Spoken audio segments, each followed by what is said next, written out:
ಪ್ರತಿ ಎಲೆ ಎಲೆಗಳಿಗೂ ಸುಮಾನ, ಆ ಮರಬಳ್ಳಿಗೆ ಬಿಗುಮಾನ. ಪ್ರತಿ ಎಲೆ ಎಲೆಗಳಿಗೂ ಸುಮಾನ. ಎಲೆ ಪುಟದೊಳಗೆ ಶುಭಾಶಯ ಬರೆದು, ಎಲೆ ಪುಟದೊಳಗೆ ಶುಭಾಶಯ ಬರೆದು, ಮೊಬ್ಬಿನಲ್ಲಿ ಮೊಗ್ಗುಗಳು ಅರಳಿ ಘಮ ಘಮಿಸುತ್ತಿವೆ. ಮೊಬ್ಬಿನ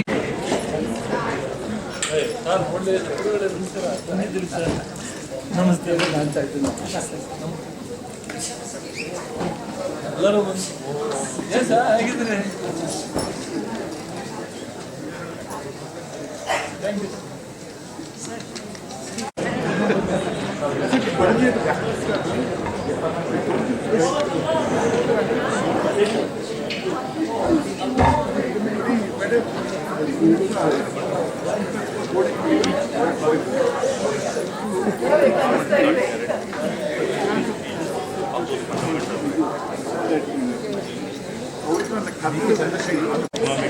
ದಯಮಾಡಿ ಸಭಾಂಗಣದ ಹೊರಗಡೆ ಇರ್ತಕ್ಕಂಥವ್ರು ಸಭಾಂಗಣದ ಒಳಗಡೆ ಹಾಜರಾಗಬೇಕಂತ ತಮ್ಮಲ್ಲಿ ಕೇಳ್ಕೊತಾ ಇದ್ದೀನಿ.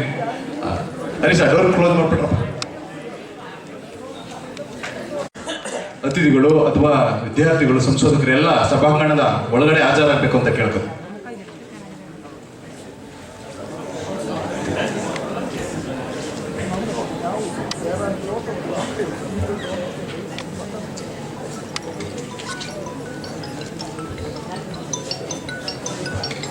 It's my absolute pleasure to welcome each one of you to this program organized by Dr. B.R. Ambedkar Research and Extension Center, University of Mysore, and Department of Studies in Economics and Cooperation, Manasa Gangotri, University of Mysore, for the release of the book Contemporary Development Debates in India, a first script in the honor of Professor V.K.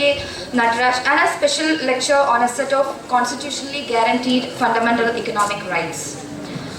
So, without further delay, may I now invite Mr. Gopal S. and Mr. Naveen Kumar for the invocation song.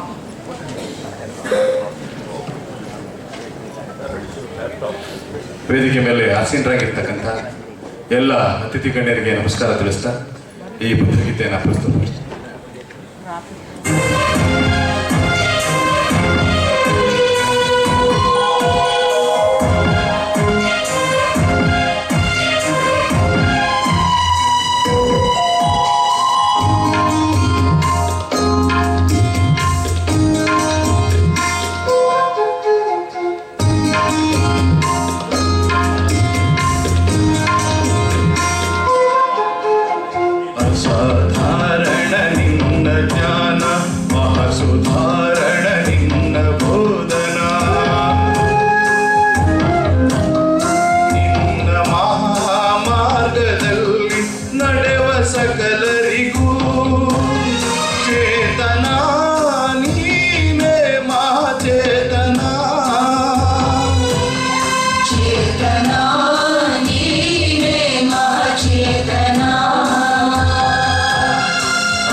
ಆಸಾದಿ ಮಹಾನಾಮರಿಗೆ ಮಹಾಮಾರ್ಗವ ತೋರಿದ ಮೂಲ ಗುರು ನೀನೇ.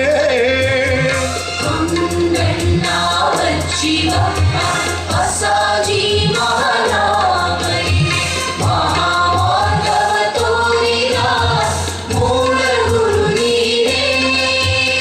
ಜ್ಞಾನಕ್ಕಾಗಿ ಅಲೆಯುತ್ತಿದ್ದ ಮೊಗ್ಗಲಾನ ಸಾರಿ ಪುತ್ತರಿಗೆ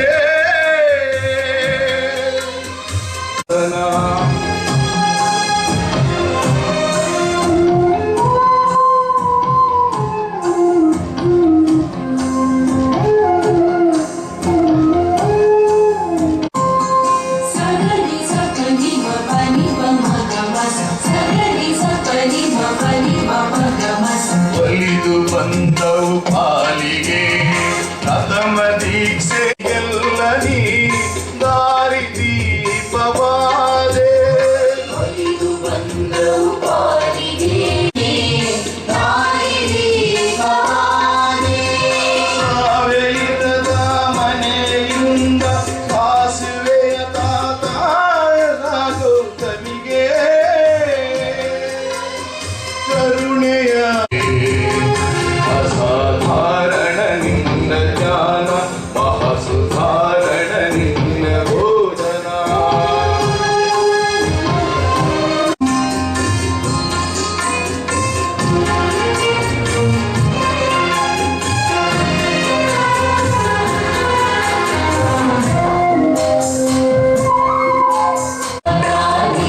చేతనా నీవే మా చేతనా చేతనా నీవే మా చేతనా చేతనా నీవే మా చేతనా. ధన్యవాదాలు.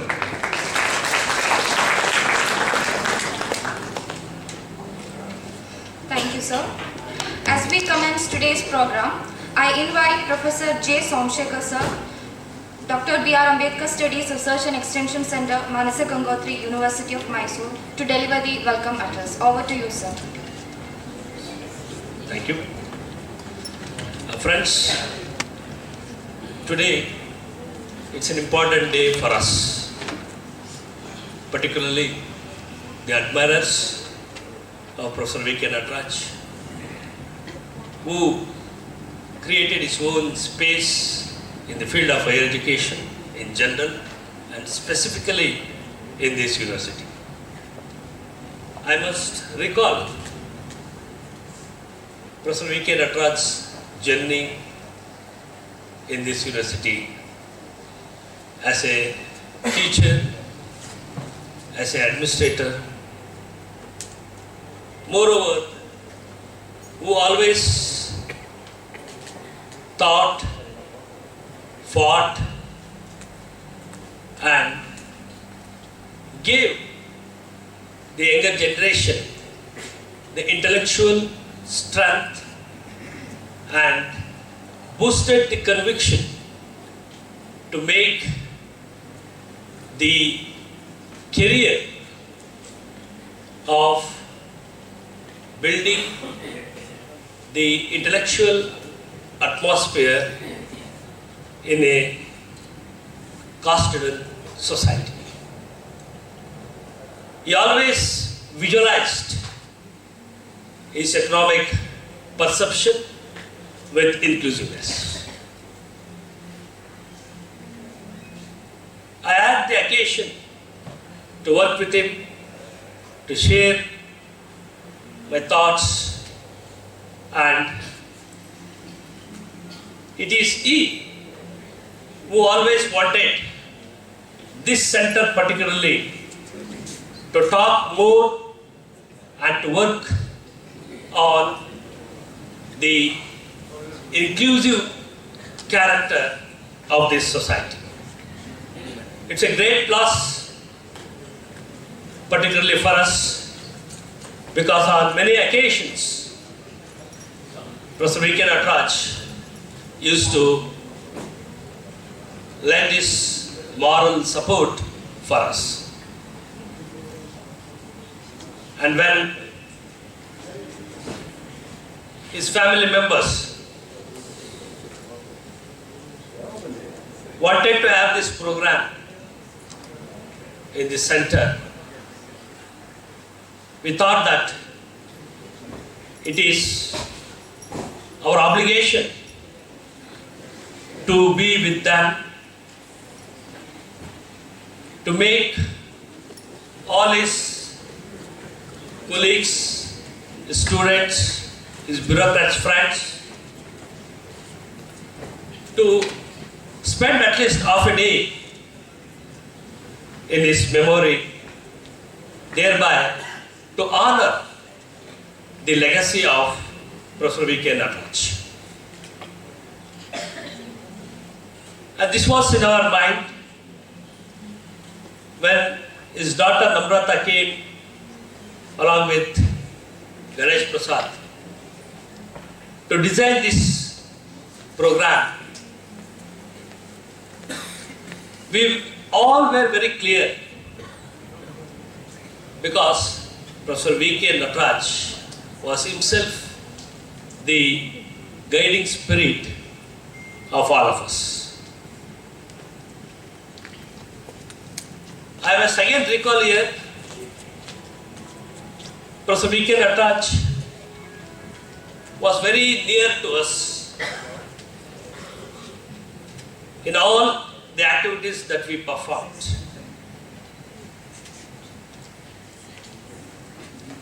Perhaps because of the attachment that he developed with us, his family members, they wholeheartedly, and it's a unanimous choice for them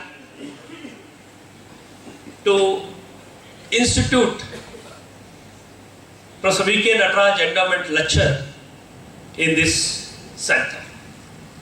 On behalf of the University of Mysore and on behalf of the Dr. B.R. Ambedkar Research and Extension Center, I thank the family members of Prof. V.K. Natraj for making us again more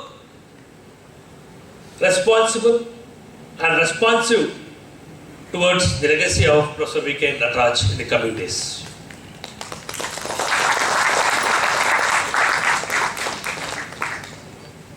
Today we have two important events.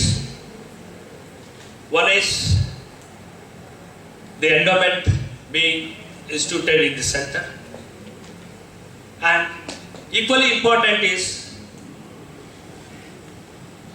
in his honor, the edited book being released. Professor V.K. was a very serious scholar, and looking at the company that he had, we can say what was his intellectual company and how he was shaped. People from different states who are physically here, and some are virtually present. This is a testimony for a committed scholar that the University of Mysore has produced. I don't want to take much of your time because our Honorable Vice Chancellor has a pressing meeting at 11:30. Keeping this in the mind, I would be very short in my welcome speech. This program is being inaugurated by our Honorable Vice Chancellor, who is very kind enough, and he is always with the activities of the center, and he is with us to inaugurate this program on behalf of all of you, and particularly with the center. I extend a warm welcome to our Honorable Vice Chancellor. Thank you. We will be narrating the program as far as releasing the book. It is equally important for all of us, particularly Mysore civil society. Today in this hall, I could see the intermixture of intellectual society and civil society. We are all eager to know what Professor Prabhat Patnaik gives in his lecture as a message to the contemporary society. When we contacted Professor Prabhat Patnaik, he readily accepted our invitation. Perhaps I believe that it is because of the rapport between Professor V.K. and Prabhat Patnaik. He is with us to deliver this special lecture, which is very near to Professor V.K. and also to Dr. B.R. Ambedkar Research Center. On behalf of all of you, I extend a warm welcome to Professor Prabhat Patnaik.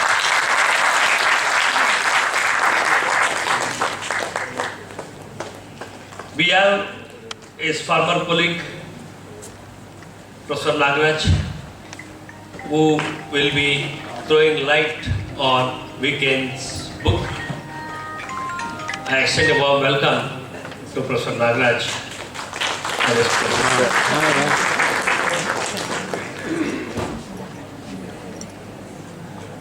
We have a senior professor of the campus, on the campus, Professor Rameshwari Verma. She was very dear to Professor VK when she was with ideas. When we contacted her to preside over this program, she readily accepted the invitation to preside over this important function. I extend a warm welcome to Professor Rameshwari.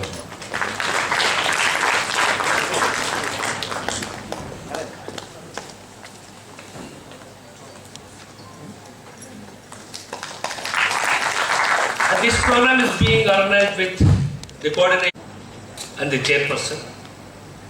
Professor Namita Tibayash is very active on the campus. Whenever the intellectual assignments is being assigned to her, she always responds in a positive way. And today is the occasion that we have a program in collaboration with Economics and Cooperation Department.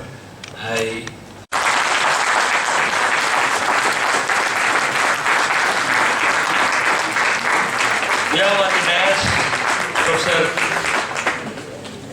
Indira Madam. She is always with us. I extend a warm welcome to Professor Indira Madam. We have our Director Professor Natraj Kumar. I extend a warm welcome to Professor Natraj Kumar, who takes the academic assignments in a responsible way.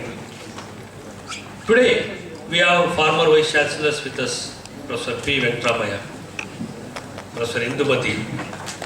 We have former bureaucrats, Srivas Murthy. We have Ravi Joshi, Professor Umapati, Ambedkar. And there are many big people who have assembled here. I don't want to take much of our Vice Chancellor time. I extend warm welcome to all who have taken, yes, this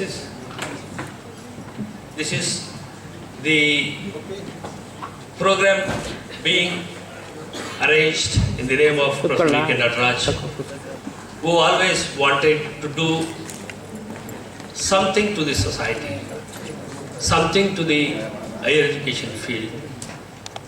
And you're all here responding to our invitation. I extend a warm welcome to all of you.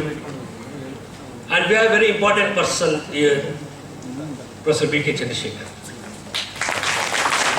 He is the brainchild of this program, who wanted particularly Professor Prabhat Patnaik to be in this program.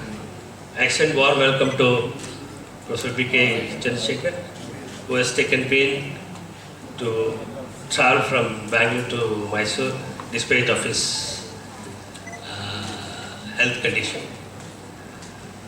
I extend warm welcome to students, research scholars, faculty members, and our media friends. With this, I once again make this program to be a unique in the sense Professor V.K. Natraj was a versatile person who always wanted the intellectual community to be vibrant. And I also extend warm welcome to our former Mayor Purushottam, who is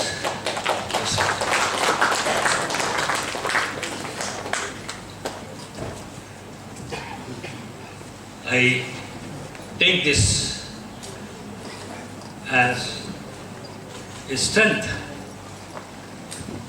because of your support that Dr. B.R. Ambedkar Research and Extension Center is being on the right track. It always takes the intellectual position to make the higher education more meaningful, and the aspiration of Professor V.K. Natraj, who always admire the critical evaluation of the thinking and approach, and he was a more a democratic person. Being an economist, his writings, his speeches always trickle down to the bottom level. With this, I once again welcome you all. I think I have taken more time because VC is so particular. Sorry, sir, for taking more time. Once again, I welcome one and all. Thank you. Thank you, sir. Moving to the main highlight of today's program, I request our Honorable Vice Chancellor, Professor N.K. Natraj, to formally release the book, Contemporary Development Debates in India, a first script in the...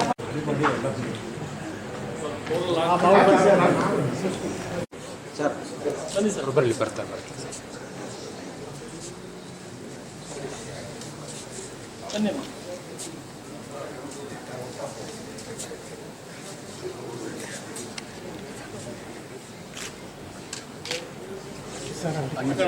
ಒಂದು ನಿಮಿಷ ಮುಂದೆ ಬನ್ನಿ madam.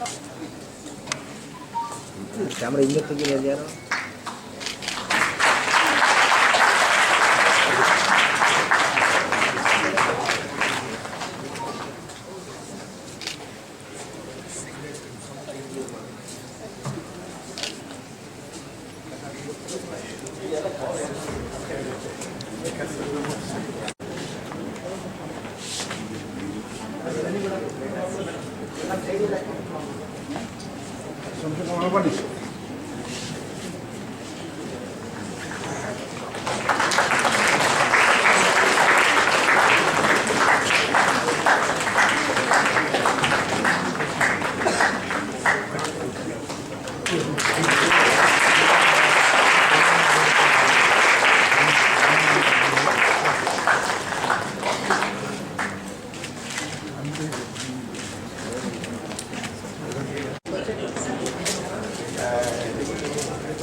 Look here, sir.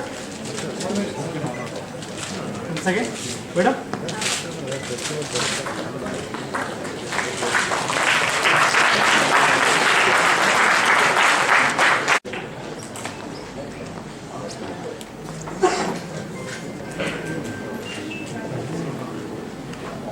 Srimati Rameshwari Verma, Dr. Natraj, and other dignitaries and other colleagues on the stage, off the stage, former Vice Chancellor, my teacher, Professor P. Venkatramaya, Professor Indumati, and also I am saying Professor Belliyappa, many people are there, Professor Chandrasekhar, and also I am seeing all the faculties of very senior faculties across the discipline have came here. English, physics, and my teacher, Professor Somshekhar, is also there, economics professors, and the family members of Professor Natraj, and all my faculty members, research students, and media persons. This is a very great momentous day as we are assembled here, and Professor Somshekhar has explained everything about the significance of this program. I am really happy to see all the faculty members on this occasion in fond memory of Professor Natraj. Professor Natraj, as I was a student, he was a registrar at that time. So I see him as an administrator first, then I am seeing as an academician. So I know that, and also many of the contemporary professors know that a highly disciplined, a very good scholar, and also a very good human being on this campus. I really appreciate the efforts of Dr. Ambedkar Research and Extension Center as well as TAS in Economics and Cooperation, making this day and the honor of his releasing this book.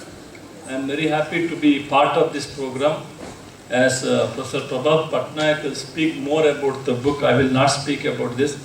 And more importantly, I really very happy, and also I am one day her daughter came to my office that we are going to do something in the memory of the Professor Natraj. I said they made this day so that we can remember ever in this campus of his contribution to the higher education. I really appreciate the efforts of the family to make this day to be remembered, Professor Natraj. And as I said before, this Professor Somsekhar, his career is very versatile. He may be in UK, maybe some other places, he may be in Tamil Nadu. So that means probably he knows many languages also by that time. And he has given the importance of panchayat system in India. So he's a pioneer because there are some ideas process also there. So once upon a time, this ideas department is in a front runner and doing a lot of teaching, research, and also impact on the society as well as the administration. Today, due to the government policies, we are not able to recruit any teachers, so that department needs really rejuvenations. So in this juncture, I really urge the students, read about this book and also know about Professor Natraj and his contribution in the field of economics as well as the development. And making your way, what are the other possibilities to explore from this lecture. And moreover, these type of lectures certainly make our students to think more, to know more about him and his contributions, and also they could compare the present economical situations in India. So we say that we are in the juncture of developing nation to the developed nations. So we have a lot of issues, lot of problems, and also we are developing on the other way around. So how it is really what he thinks on those days, now how the Panchayat Raj system has developed.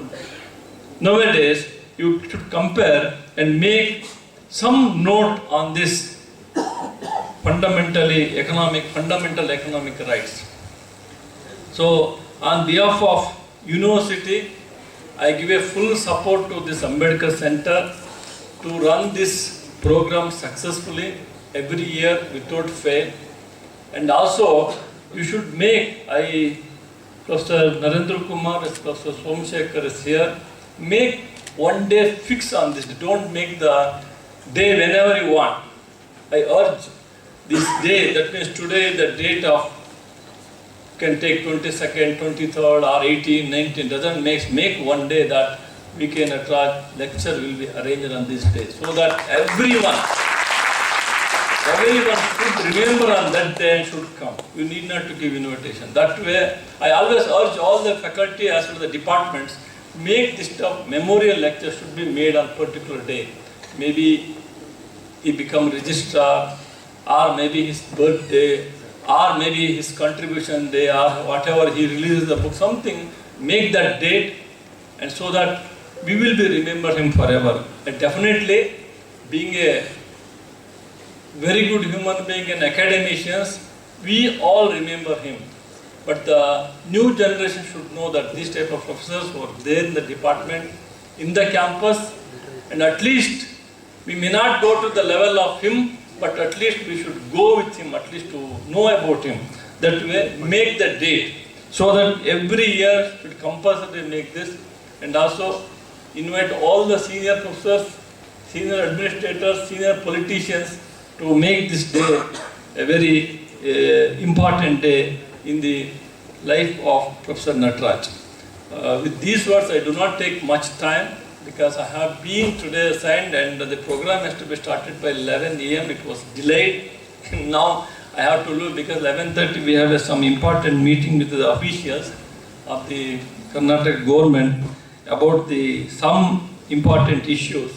So I need to leave. I'm very sorry. I want to be here, but unfortunately, as you all aware that because most of them are vice chancellors here, we are always occupied with many things.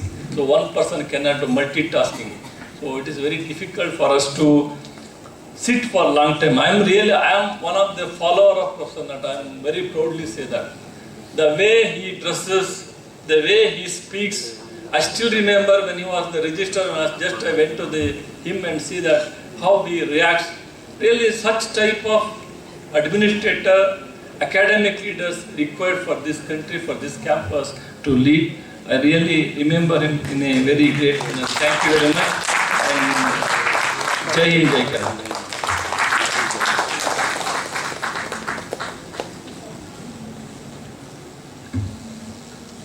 Thank you, sir. To help us better understand the themes and contributions of the book, I invite Professor K. Natraj, sir, retired professor, Madras Institute of Development Studies, Chennai, to brief us on the book. Over to you.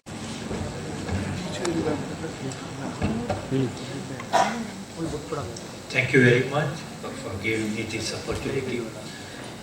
Even though I have been asked to speak about the book, I would also like to take this opportunity to say a few words about Professor Natraj, the academic and the man.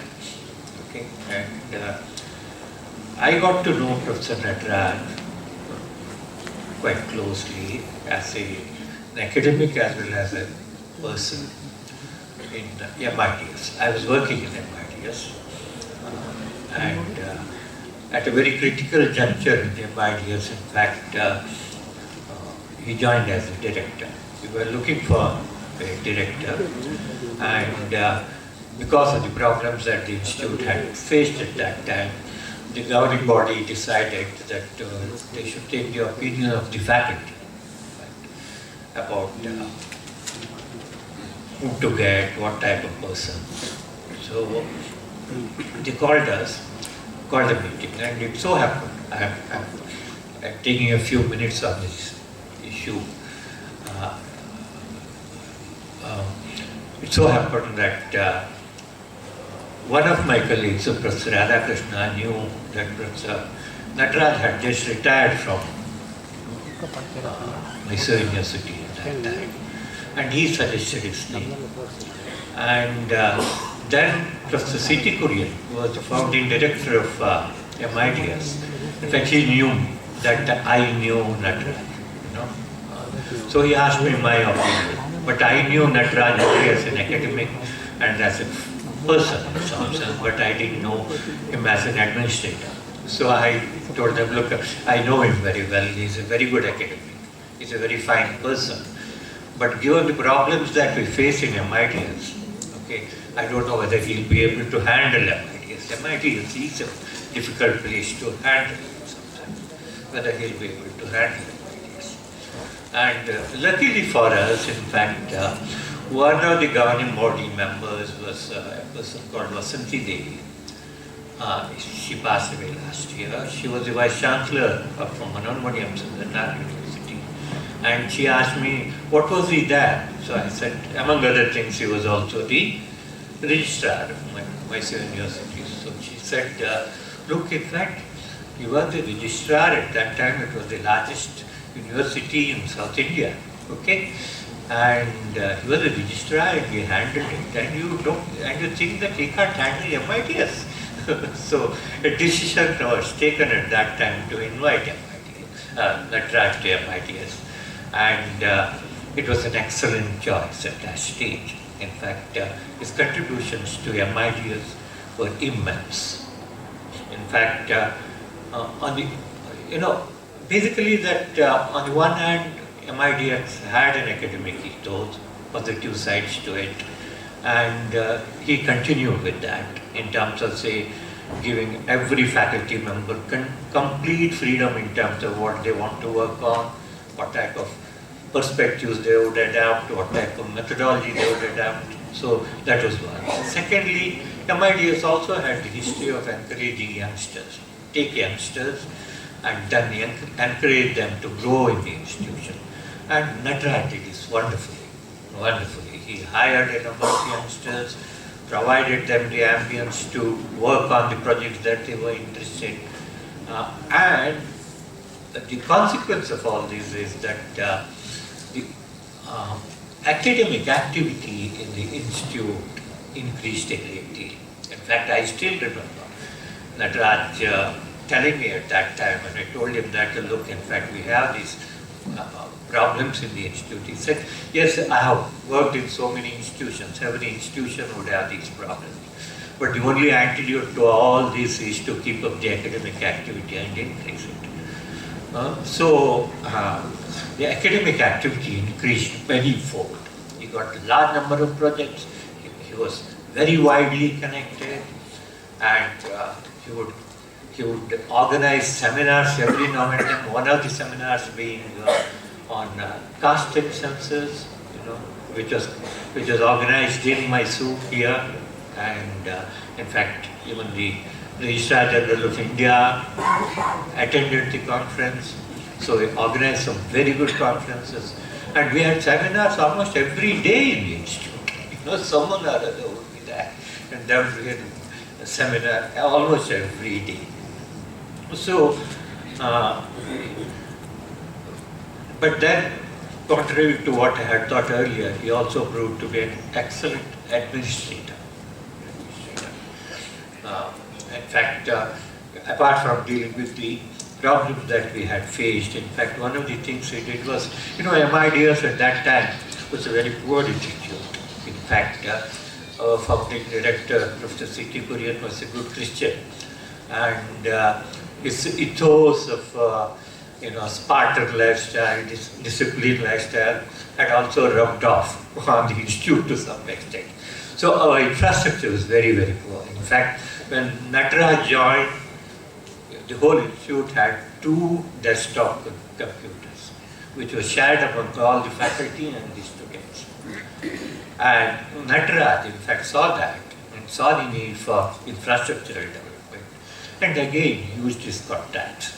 In fact, he got the Infosys, one of the founding directors to the institute, and then sent a team from the institute to the Infosys Foundation.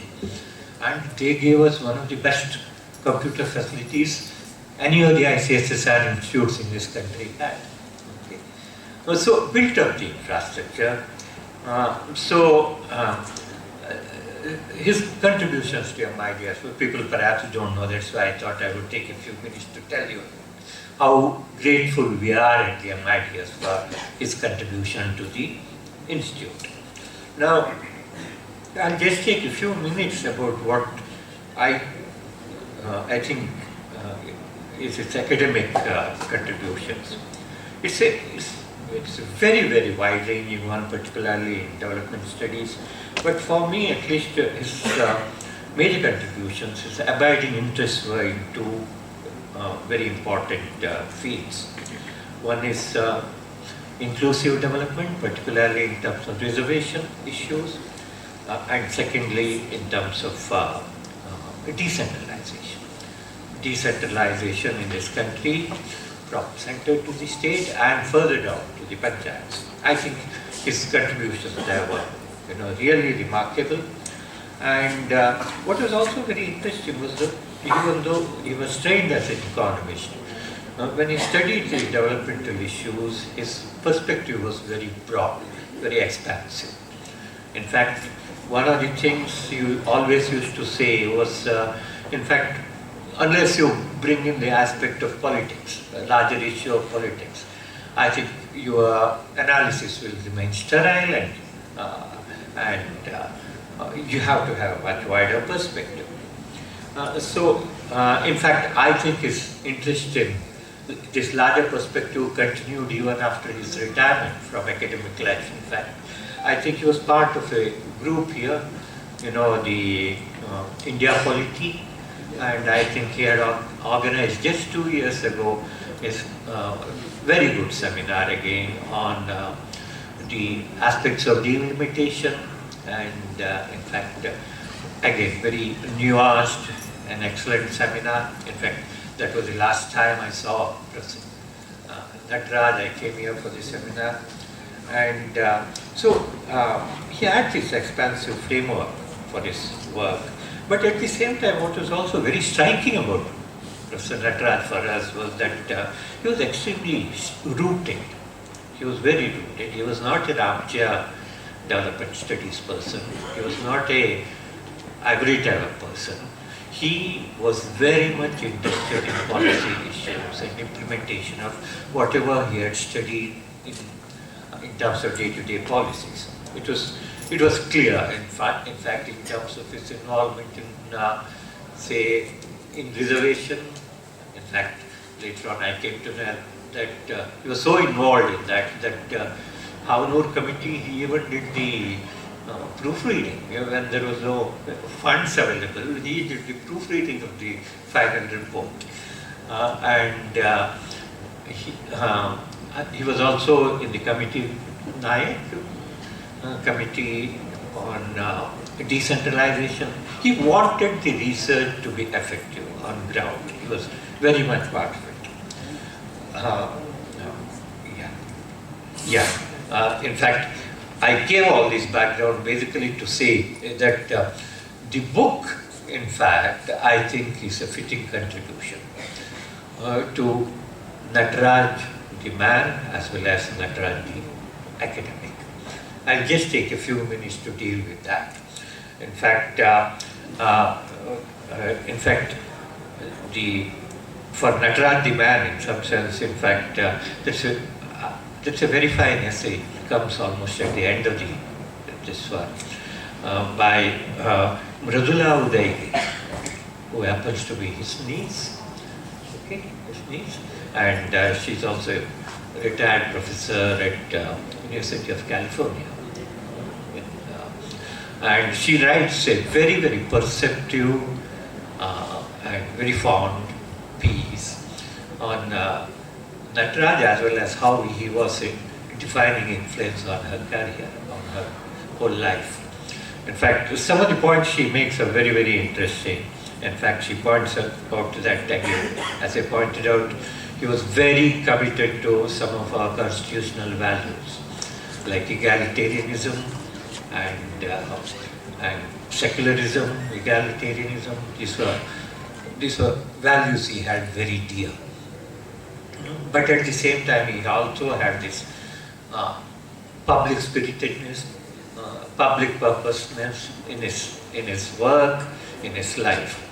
And very perceptively, she points out that this was partly due to the familial circumstances that he was into in. In fact, family of top lawyers in the state who were,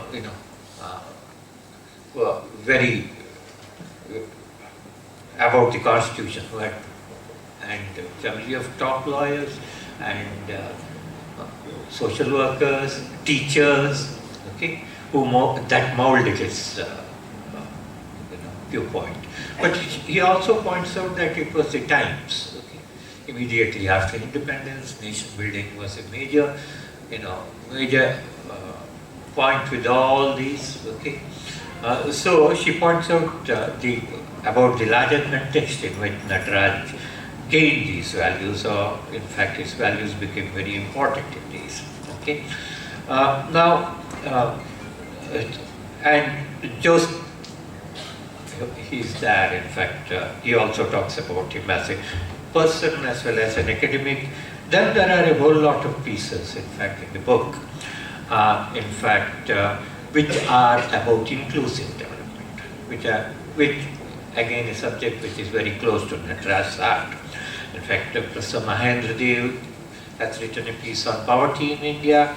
Professor Indra has written a nice piece on, say, the marginalized communities, the tribals, who in fact are losing out on their access to minor forest produce. and the consequences of this on their lives. I think there is a piece on that. And Gayatri Devi has come out with a fine piece on issue of women's reservation in a decentralized panchayat system. Then Professor Tilak has a fine piece on education, on sanitation, urbanization. There are pieces on this. Then on decentralization, there are a number of issues. Again, you know, looking at decentralization both as a day-to-day implementational issue, as well as in terms of, say, the larger political issue within which it has to be contextualized. Now, in fact, there are pieces by Professor Panini on, the larger political issues, by Umapati, by Ramachandran and Durai. Then on issues relating to financial devolution, we have a piece by Krapa, one of Natraj's students and my colleague at the MIDS. So there are a number of pieces on decentralization.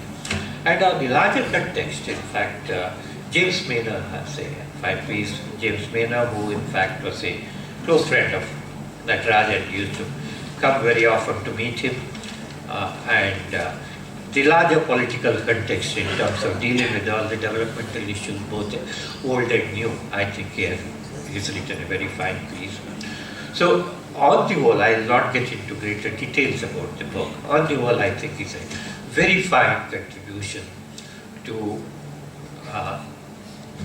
Natraj, the academic, as well as Natraj, the man. Okay?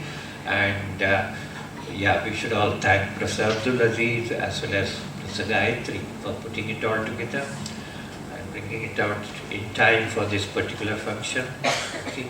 And I would like to end up by thanking all the organizers for giving me this opportunity to say a few words about Professor Natraj as well as about this particular book. He was a very close friend. We had become very close even personally in some sense. And he was a large-hearted person, full of life, okay, full of laughter, and in fact we miss him all quite a bit. And thank you for giving me this opportunity, because it also gave me a chance to meet his daughter, whom you know quite well, and all that I can say is that she's a mirror image of her father, okay, and it was very nice. Thank you very much again for giving me this.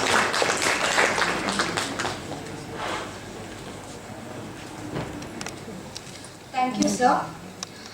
Before we proceed to the special lecture of the day, I invite Professor R. Indira Ma'am, Professor of Sociology, University of Mysore, to kindly introduce our distinguished speaker, Professor Prabhat Patnaik, sir, former Professor, Jawaharlal Nehru University, New Delhi. Over to you. Good afternoon, my respected seniors and friends. I consider it my privilege to have been given the opportunity to introduce Professor Prabhat Patnaik, who really needs no introduction. I'm only making an attempt to give you a glimpse into the academic and proactive intellectual journey of one of India's greatest economists. Professor Patnaik is a Marxist economist and a public intellectual known for his work in the areas of macroeconomics, political economy, critical analysis of neoliberal economic policies, and capitalism and imperialism. Professor Patnaik passed his BA with economics honors from St. Stephen's College, Delhi, went to the University of Oxford on a Rhodes Scholarship, and obtained his Bachelor of Philosophy and Doctor of Philosophy degrees from Oxford. In his illustrious career, beginning in the year 1969, Professor Prabhat Patnaik has been on the Faculty of Economics and Politics at the University of Cambridge and was elected Fellow of the Clare College, Cambridge. He was Professor at the Center for Economic Studies and Planning at Jawaharlal Nehru University, New Delhi from 1985 to 2010, and also Sukhma Chakravarti Chair in Planning and Development at the center. He is the editor of one of the most well-known journals, Social Scientist. Professor Patnaik's writings, among many others, include a number of books and articles, of which only some are mentioned. They are Time, Inflation and Growth, Economics and Egalitarianism, Whatever Happened to Imperialism and Other Essays, Accumulation and Stability Under Capitalism, The Retreat to Unfreedom, The Value of Money and Re-Envisioning Socialism. Professor Prabhat Patnaik has served as the Vice Chairperson of the Kerala State Planning Board. He has been part of a 4-member high-power task force of the United Nations to recommend reform measures for the global financial system and chairperson of the committee to evaluate the UGC draft curricula in Kerala. Professor Patnaik was conferred the Honorary Doctor of Science in Economics from the School of Oriental and African Studies at the University of London, and also the Malcolm Adisheshaya Award for his contributions in the field of development studies and his critical insights into the trajectory of development in this country. It's not really possible to profile the persona of Professor Patnaik in such a short note. I'm indeed privileged by this honor. I also want to express my heartfelt thanks to all of you for making me part of this event, the celebration of the life of Professor V.K. Natraj, a scholar, teacher, mentor, par excellence. Thank you.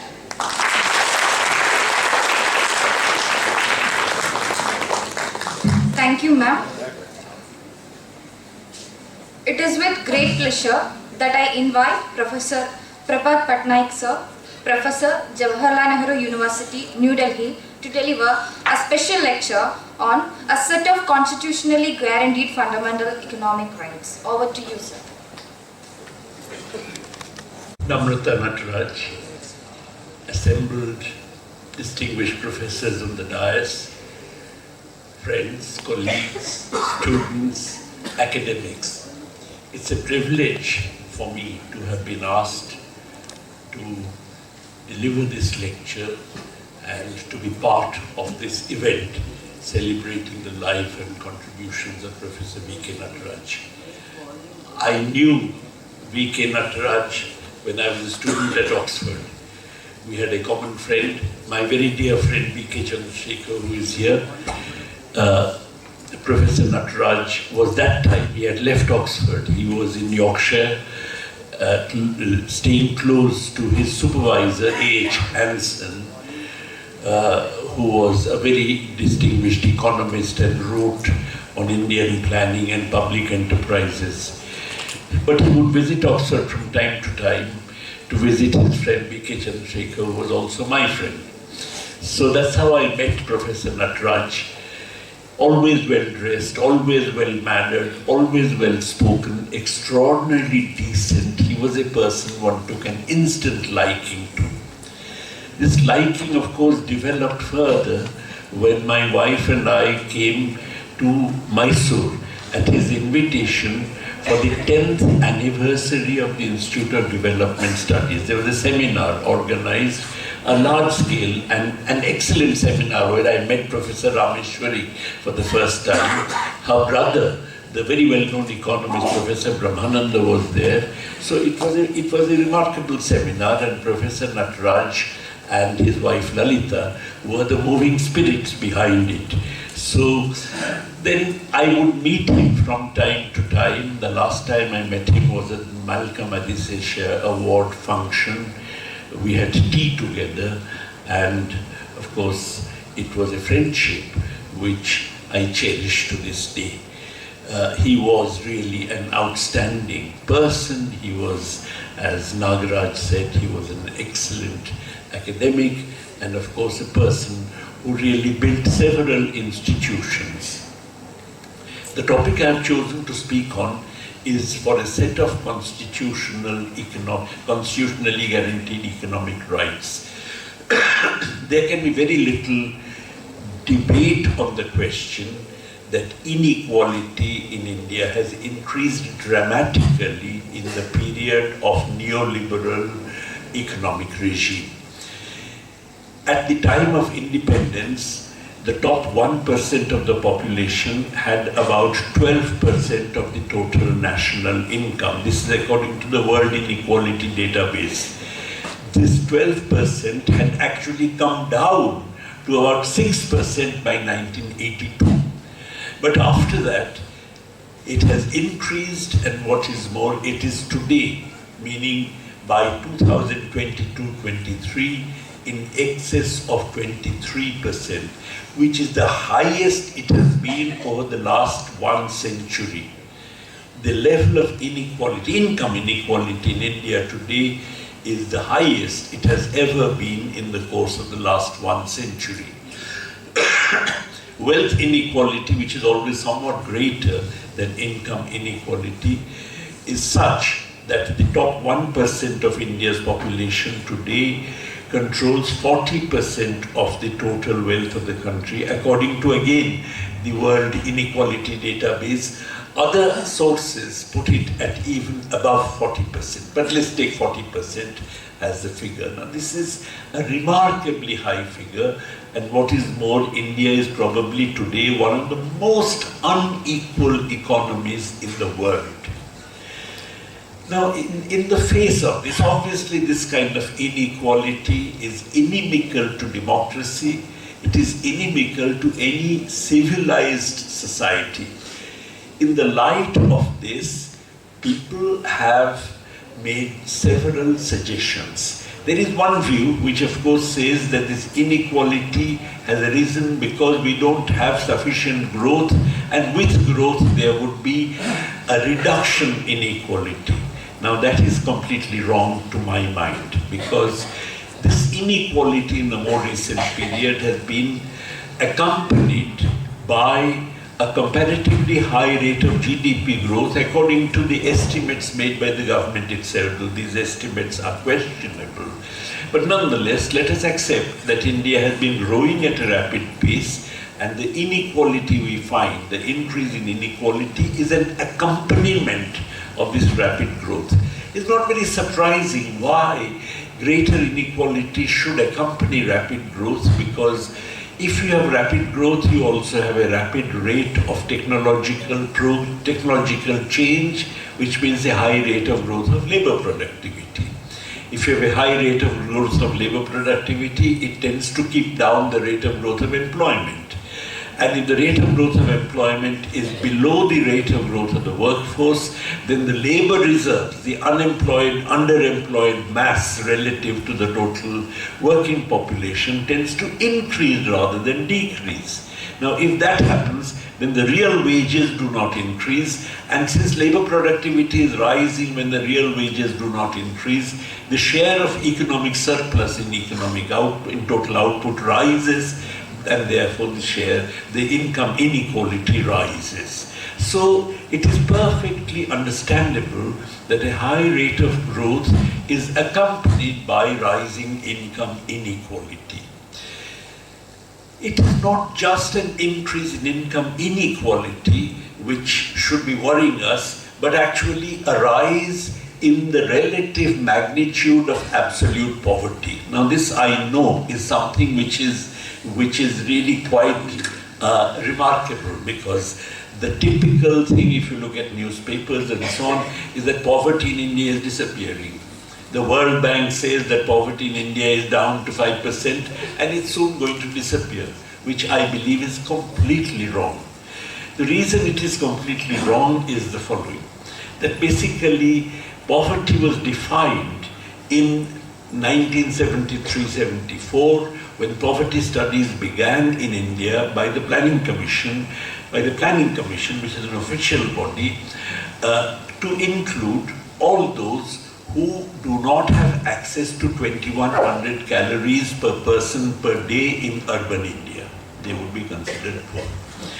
In rural India, originally the norm was set at 2400 calories, but as a matter of fact, for some reason, the actual estimates were made by taking 2200 calories as the norm. So anybody with less than 2200 calories per person per day was considered to be poor in rural India.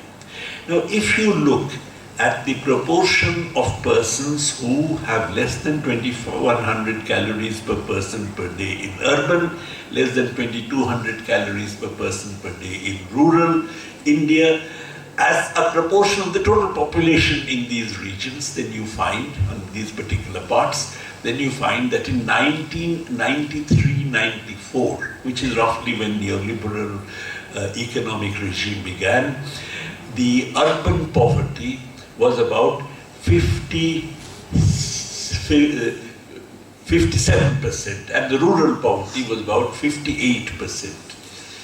By 2011-12, the urban poverty had become 65% and the rural poverty had become 68%. Clearly an increase according to these norms themselves. And what is more, by 2017-18, the rural poverty had increased so dramatically that the government of India decided to suppress the data. That the National Sample Survey data for 2017-18, which had been released, were actually withdrawn by the government of India because they showed such a stark picture of rural poverty in the country. And what is more, during the few days that the data were available, if estimates are made, then the magnitude of rural poverty was above 80% in 2017-18. Since then, of course, the method of calculating and the method of collecting data has changed so that subsequent years are not comparable to 2017-18. But I'd like you to note that if you strictly take the definition of poverty as linked to nutritional norms, in that case poverty in the country has been increasing. Absolute poverty, the incidence of absolute poverty in the country has actually been increasing. Why do we then get the impression that no, it can't be increasing? How come the government says the opposite? I'll just give you a very simple illustration to make the point why the government claims the opposite clear. Suppose it is the case, which is the case, that public provisioning of healthcare and education gradually disappears. Everybody, therefore, is now pushed to go to private hospitals, to go to private educational institutions and so on. They go to these institutions which charge the earth either by borrowing, and the level of debt has gone up, or by reducing their food intake. So the fact is that the reduction in food intake is not surprising. The increase in nutritional poverty is not surprising because cost of living is increasing because of the fact that essential elements of life like education and healthcare have become far more expensive because of privatization, which is not captured in the normal official price indices.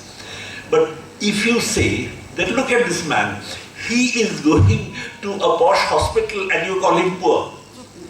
That is exactly the kind of reasoning which is used to show that poverty is disappearing, because people are going to posh hospitals, but they're going to posh hospitals precisely because other facilities are not available, and they're going to posh hospitals by reducing their nutritional intake.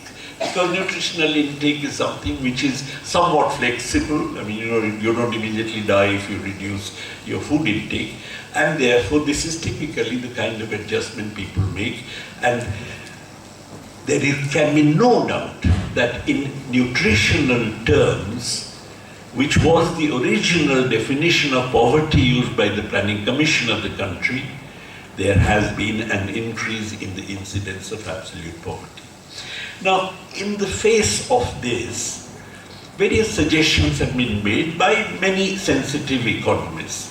One suggestion is to have a basic minimum income, a minimum basic income, which is, Arvind Subramaniam had made that suggestion when he was the chief economic advisor to the government of India. And he made it in an economic survey of the government of India that there should be a minimum basic income, and many others have actually made that suggestion. The problem with the basic minimum income, however, is threefold. Firstly, that you see in it can always be, okay, what it means is that the government makes transfers to the poor in order to make sure that their level of income, what they actually have, plus the transfers, comes up to this basic level. Now, if that happens, it can always be passed off as a gift on the part of the government, a largesse on the part of the government for which the people have to be grateful. Now, that is something which is fundamentally contradictory to the idea of a democracy. People in a democracy are not supposed to be grateful to the government, which is, however, the kind of culture which is sought to be inculcated in India all the time. So, basic minimum income through transfers has this problem that instead of giving people the dignity of being citizens of free India, it actually makes them, in some sense, the recipients of government largesse. The second problem, of course, is that transfers may be given in 1 year, but in another year, if there's a fiscal kind of strain, then the transfer may be cut down. There's nothing which makes sure that there is always this transfer going to be made to the poor. So it is dependent on the fiscal vicissitudes faced by the government. And the third problem is that if you give cash transfers, there's no point giving cash transfers for a person's child's education if there are no schools or colleges nearby. Then there's no point giving cash transfers for a person's healthcare expenses if there are no hospitals nearby.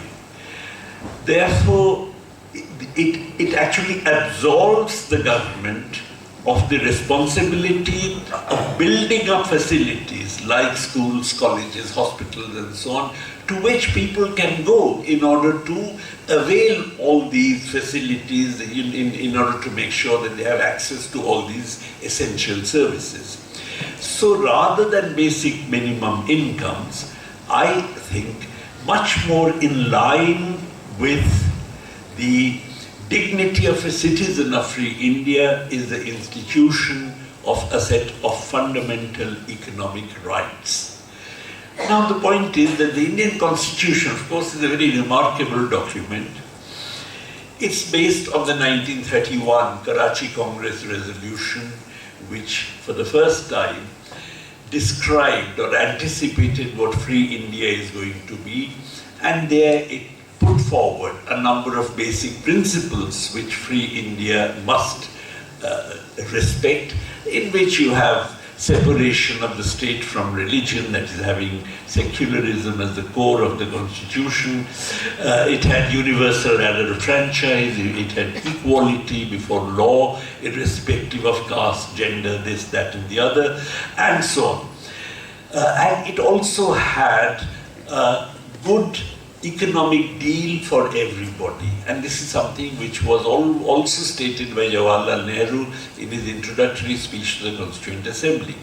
But the point is that when the Constitution was framed, while it did many good things, including of course the universal adult franchise, remember, universal adult franchise was introduced in France in 1945. In practice, and France was the country that had witnessed the greatest bourgeois revolution in history. At the same time, France itself introduced universal adult franchise in 1945, while in India, universal adult franchise was introduced in 1952. In practice, in our first general elections, it was provided in the Constitution, and it was anticipated in 1931 in the Karachi Congress resolution. So the Constitution did a number of great things. But one thing which it did not do is that all these programs, all these schemes for improving the conditions of the people were relegated to the directive principles of state policy, which are not binding upon any government, because of which there has been a continuous reneging on the promise of the Constitution. Dr. Ambedkar had warned about it, what reneging on these promises would imply, for the future, but on the other hand, there has been nonetheless a reneging on these promises. Therefore, I would like to suggest that we have to introduce, if we are going to breathe life into our democracy, we must introduce a set of fundamental economic rights, like we have fundamental civil and political rights. Now, in the absence of it, in fact, what you find, for instance, recently, almost all journalists are agreed in the Bihar elections, one of the crucial factors was giving 10,000 rupees to every woman, to 2 lakhs of women, in the name of promoting entrepreneurship. And this most people have seen as a kind of bribe, that we'll give you money, you give us the vote. Now, that kind of thing is basically inimical to the spirit of democracy. It disempowers people, it makes them into mendicants. Now the point is that if we're going to get out of that, then we have to empower people as citizens by giving them a set of fundamental economic rights. Now, the notion of economic or notion of individual economic or individual rights is something which often gets attacked both from the right and from the left. It gets attacked from the left on the grounds that, look, any right is after all a right to an individual. Therefore, a regime of rights is nothing else but an apotheosis of the individual. While the whole purpose of social change should be to introduce greater collectivity in social life. The whole idea should be to go beyond the individual, to have, to build up a collective life for society. And therefore, if you emphasize the individual, the atomistic individual, as opposed to other atomistic individuals, then you are not really building up the kind of collective which society should be aiming to build up and which socialism is supposed to achieve. So the point is, there is a criticism of that kind, namely that rights are based upon a glorification of the individual, and this glorification of the individual is something which fundamentally detracts from the goal of a social life that socialism visualizes. But the problem is that any such institution of economic rights cannot but be achieved through a collective struggle, through collective demand. In other words, even though the rights may be individual, the path through which we get to them would necessarily involve invoking the collectivity. That being the case, this criticism really does not have as much strength as originally appears to be the case. The criticism from the right is something which is articulated, for instance, by a philosopher, Dworkin, who actually says that, look, what is the point of giving a right if you cannot make sure that society can actually fulfill that right? You know, in other words, if it is not the case that the right, if it is the case that the right is not practicable, then what's the point of conferring a right? Now, the point is that, you know, here we have to be very clear about what practicable means. We have to define practicable in a meta-social system sense, in the sense that something may not be practicable under capitalism, but on the other hand, that cannot be an argument for saying it is not practicable in life, because that is again giving priority to the establishment of capitalism. Rather, a society should change, should basically institute such social systems as can fulfill the rights, rather than constraining the rights by first postulating a social system within which these rights have got to be realized. So when you look at it this way, there is absolutely no constraints on instituting a set of fundamental economic rights, no matter what the constraints that capitalism can place upon them. Okay. For instance, the fact that capitalism can never achieve full employment, since it cannot do without a reserve army of labor, does not mean that society should not have full employment as its objective. And if capitalism cannot achieve it, then let's go beyond capitalism to achieve it, because the objectives that a society places upon itself should be beyond the kind of social systems which it is saddled with, and if the social systems are not such as would fulfill these objectives, then we should go beyond these social systems. So the point is that, we have to look at the practicability of having these fundamental economic rights, not in terms of whether it's going to destroy the incentives of the capitalists or anything of that kind, but whether our economy can afford it. Now, we make some calculations. If you take 5 fundamental economic rights, and I'm not kind of placing any particular emphasis on these 5 per se, but I just take them. Maybe you can add to them, subtract, and so on. The first is the right to food. Second is the right to employment. When I say right to food, I mean the calculations we made were on the basis of the fact that everybody should have the same access to, or access to food exactly on the same terms as the BPL population used to have before the pandemic.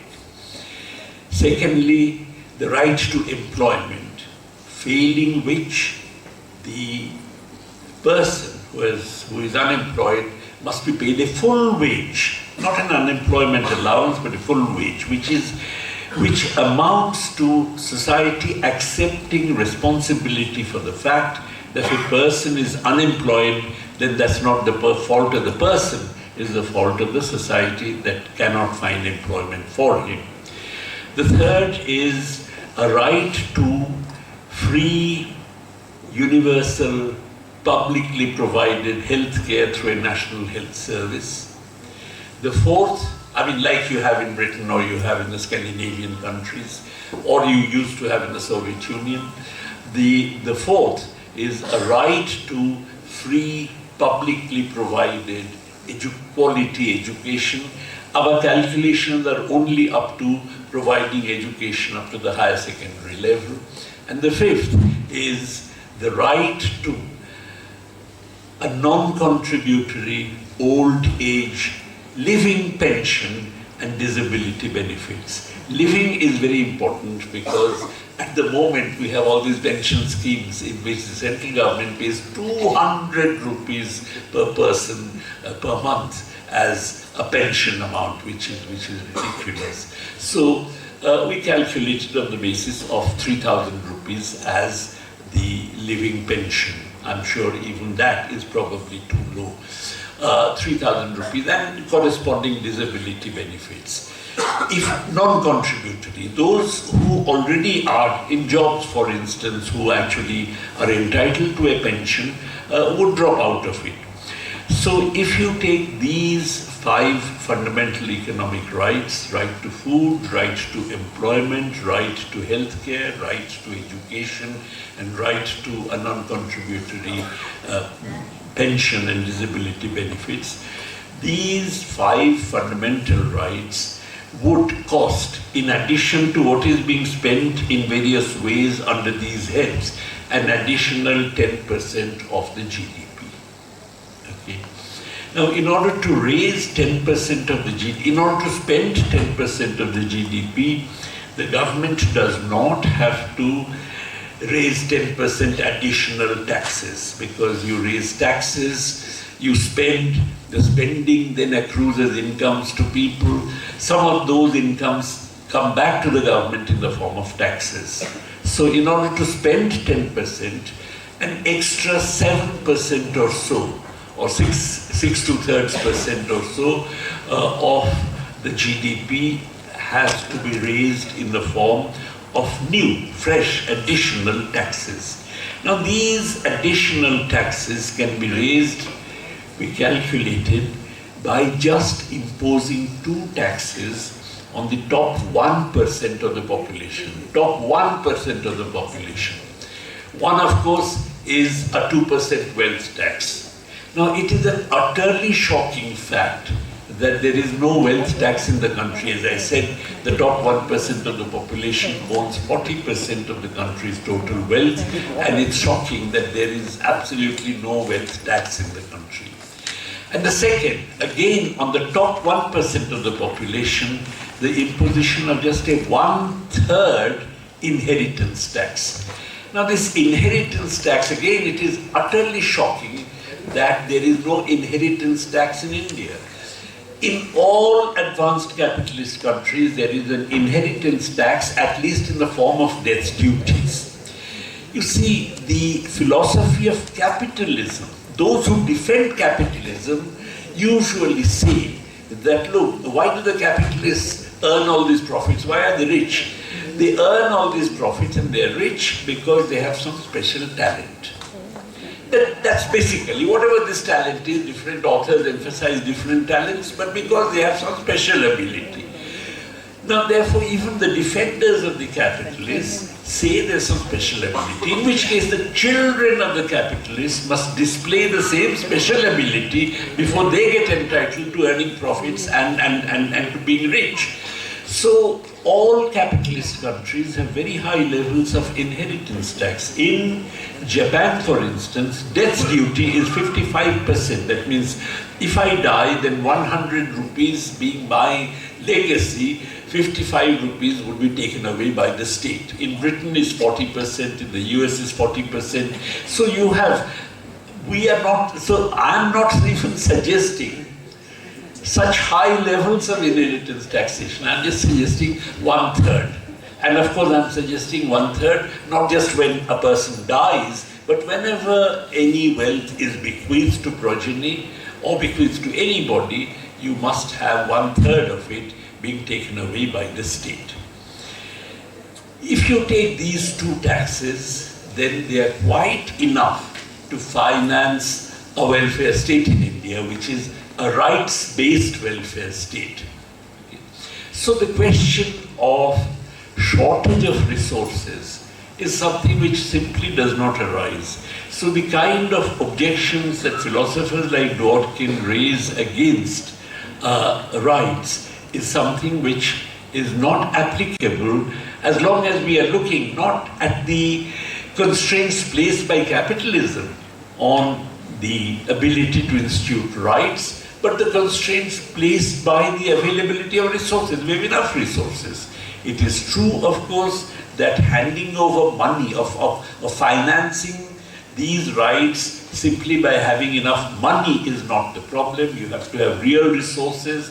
For instance, if you have right to food, then food must be grown in the country, for which you have to have agricultural policies of an appropriate kind, for which the farmers have to be given suitable incentives and so on. So all that has to be done. You have to have a set of policies in place whereby these rights, which are financially plausible, are also become plausible in real terms. But the point is that there is absolutely nothing which prevents the country from instituting these rights.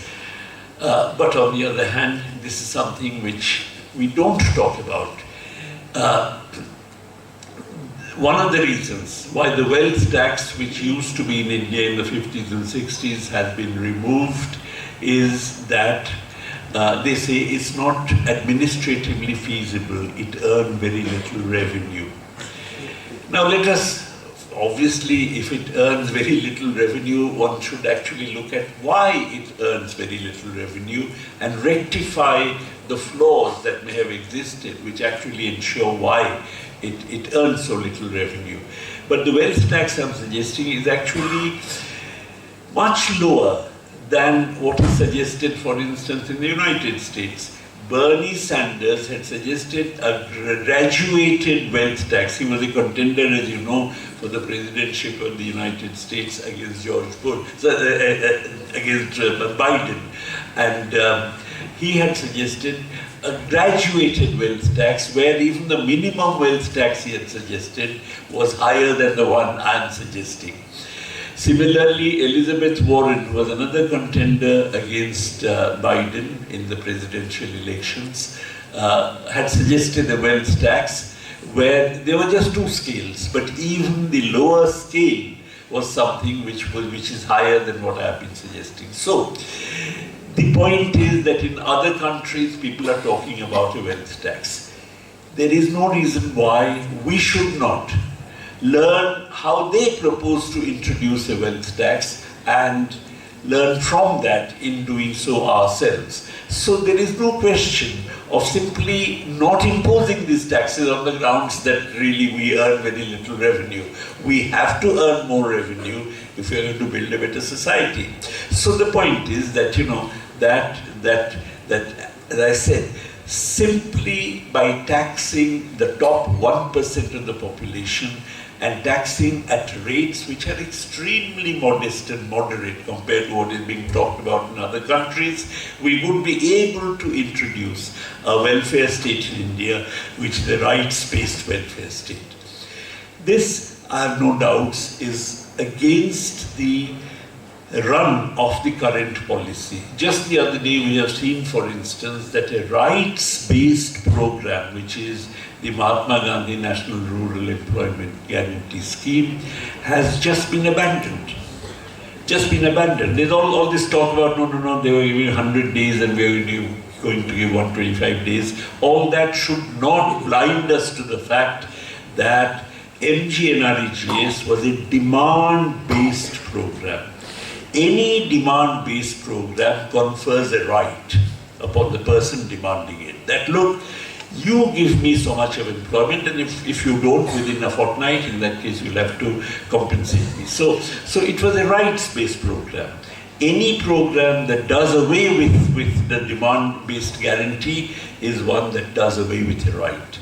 The fact that a rights-based program like MGNREGS, which had been introduced on the basis of building a consensus in the country, on the basis of a unanimous resolution in Parliament, unanimous, all parties had agreed to this, is something which is suddenly overturned through a majority vote in Parliament, suggests that there is something fundamentally problematic in instituting a rights-based program in the country. I don't know what the judiciary is going to say about it, but the judiciary is pliable, and therefore I'm sure the government would get away by overturning, by encroaching or by withdrawing people's rights through a majority vote in the Lok Sabha. Now, that being the case, all the more reason why we should not only fight for a rights-based program, but we should actually try and introduce a rights-based welfare state into our constitution itself. In that case, we would actually have plugged the gaps that exist in our constitution, and that would be a real homage to the memory of Baba Saheb Ambedkar. Thank you very much.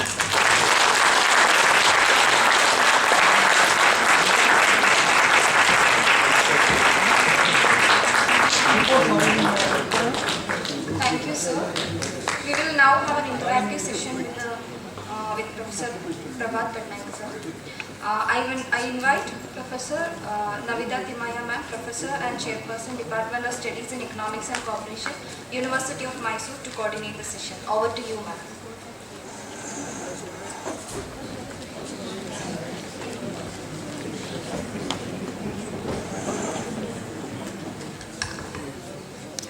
Thank you for a wonderful lecture, sir, on the importance of economic rights and how it has to enter our constitutional structure.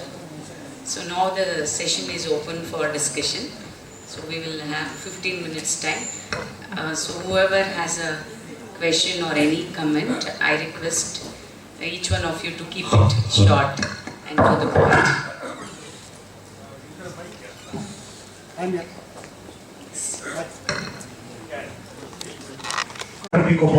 Sir, Mahatma Gandhi Rural Employment Program, it is right-based.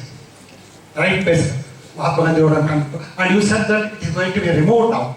But in alternative, they have introduced a new program. Will it not be based upon the right-based activity? That's my question.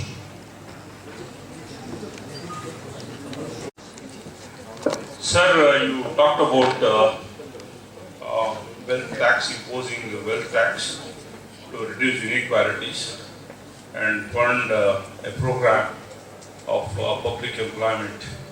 Now you know they have abolished MNREGA, but a puzzle with MNREGA was that there was decline in demand for MNREGA. The number of people employed, as per the statistics given in the business line, it shows a decline. Now under the revised Viksit Bharat scheme, it is difficult to pronounce that acronym. They hope to increase it to 125 days per year, and also there is no enhancement in the wages for that. Now one main argument for abolition of MNREGA was rampant corruption in its implementation.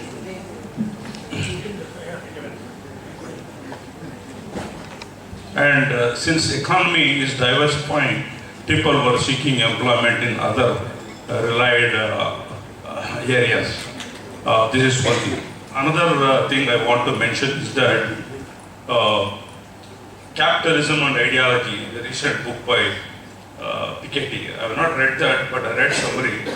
He says is that the outcomes are determined by ideology and institutions. Now in India, right now, for the last 10 years, we have allowed conglomerates to grow by using the debt capital of public sector banks. Then we have let out many economic offenders, and we have condoned electoral bond scheme, and also we have, in fact, some economists say that the inflation in our economy is caused by mainly 5 large corporations. This Adani Group and Ambani Group, large corporations. And also corporate income tax has been reduced. I pay income tax of 31% on my personal income, whereas companies pay only 25%. What would you remark on this?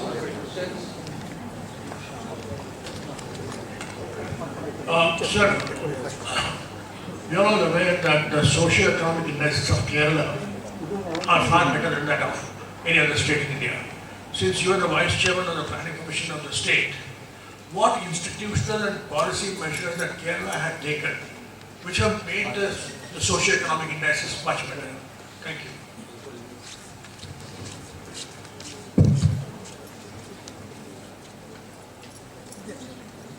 Sir, as a student of Indian Constitution and politics, I feel this is the most structured lecture I have heard for fundamental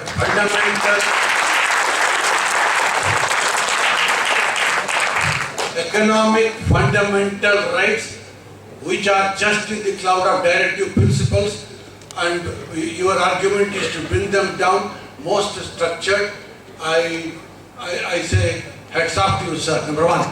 And number two, the question is, in the political situation that is there today, the constitution itself is under shake. It is shaking, constitution. Whether the same constitution would continue is the question. There are many threats to it. In that context, what is your view, and how much you hope fundamental economic rights would be ever coming into existence?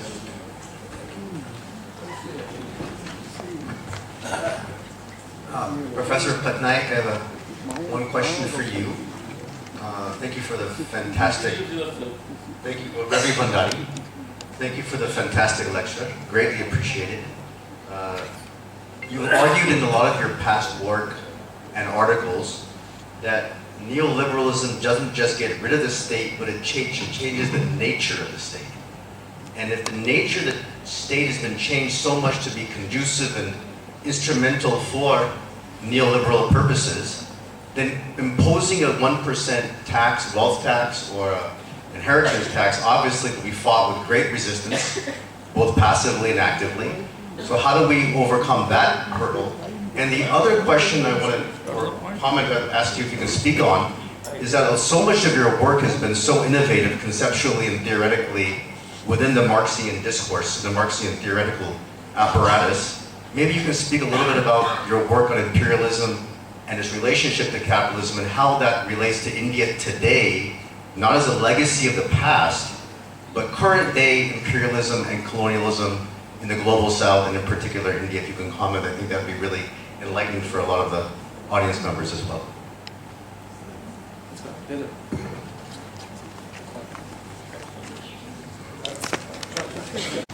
The wonderful lecture you gave to us. Instead of giving free education, free health, employment, they are decided to give free food, free electricity, free transportation and other things. And privatization has been becoming rampant in the world, India, where the poor people can go and seek all these basic benefits in the society. Please enlarge, sir. Thank you. Hello, sir. Thanks for the wonderful piece of lecture. Sir, I am Dr. Prem Kumar. In one of his book, Thomas Piketty claims, in India, there are two important objectives for the planning. One is development and another one is reducing inequality. But in practice, the India has failed to reduce the inequality because giving more importance to development. So what is your opinion, sir? Last question. Sir Patnaik, we want to hear your views on the labor groups.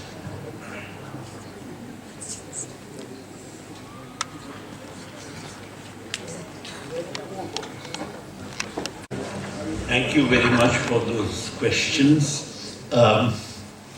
Yes, you're right that MGNREGS has been replaced by an alternative law. But the fundamental difference between the two we should not lose sight of, namely that MGNREGS was a demand-driven system, while whatever law is now replacing it is not a demand-driven system, it's a supply-driven system. So in a situation in which a demand-driven system gives me a right, that basically I demand and the government has to give me. If it does not give me a job within a fortnight, in that case it has to compensate me for it. So it is MGNREGS was a rights-based program. In fact, that is why when MGNREGS was being introduced, I remember I was also part of the initial discussion that was taking place in Delhi society around that time. I remember going in a delegation of 5 people that was led by VP Singh, former Prime Minister, to meet Manmohan Singh, who was the then Prime Minister, to persuade him about the kind of benefits of this MGNREGS and so on. And I remember also going along with a colleague of mine to give evidence before the parliamentary committee where we were quizzed and questioned. But all that was in order to actually have complete unanimity on the law that was passed. And it was unanimously passed. Many sacrifices had to be made by the left from the demands that had originally been put forward. Obviously, nobody wanted only 100 days. People wanted more than 100 days and so on. We wanted a complete demand-based thing that, that I must get no ceiling in terms of 100 days and so on. But compromises were made, but nonetheless, a rights-based program had come into being, which was the largest such program in the world. And that has just been overturned by a simple majority vote, which I find quite shocking. If there had been an alternative, unanimity formed around the new bill, yes, there's nothing to be said about it. But that is not the case. A unanimous view in the parliament, which expressed the will of the nation, just overturned by a majority. Okay, now declining MGNREGS. You see, this 125 days is not for anybody who demands 125 days. It is going to be in specific regions which will be identified by the central government. Okay, so it is not a general 125 days. It's not MGNREGS plus 25 days. No, it's quite different.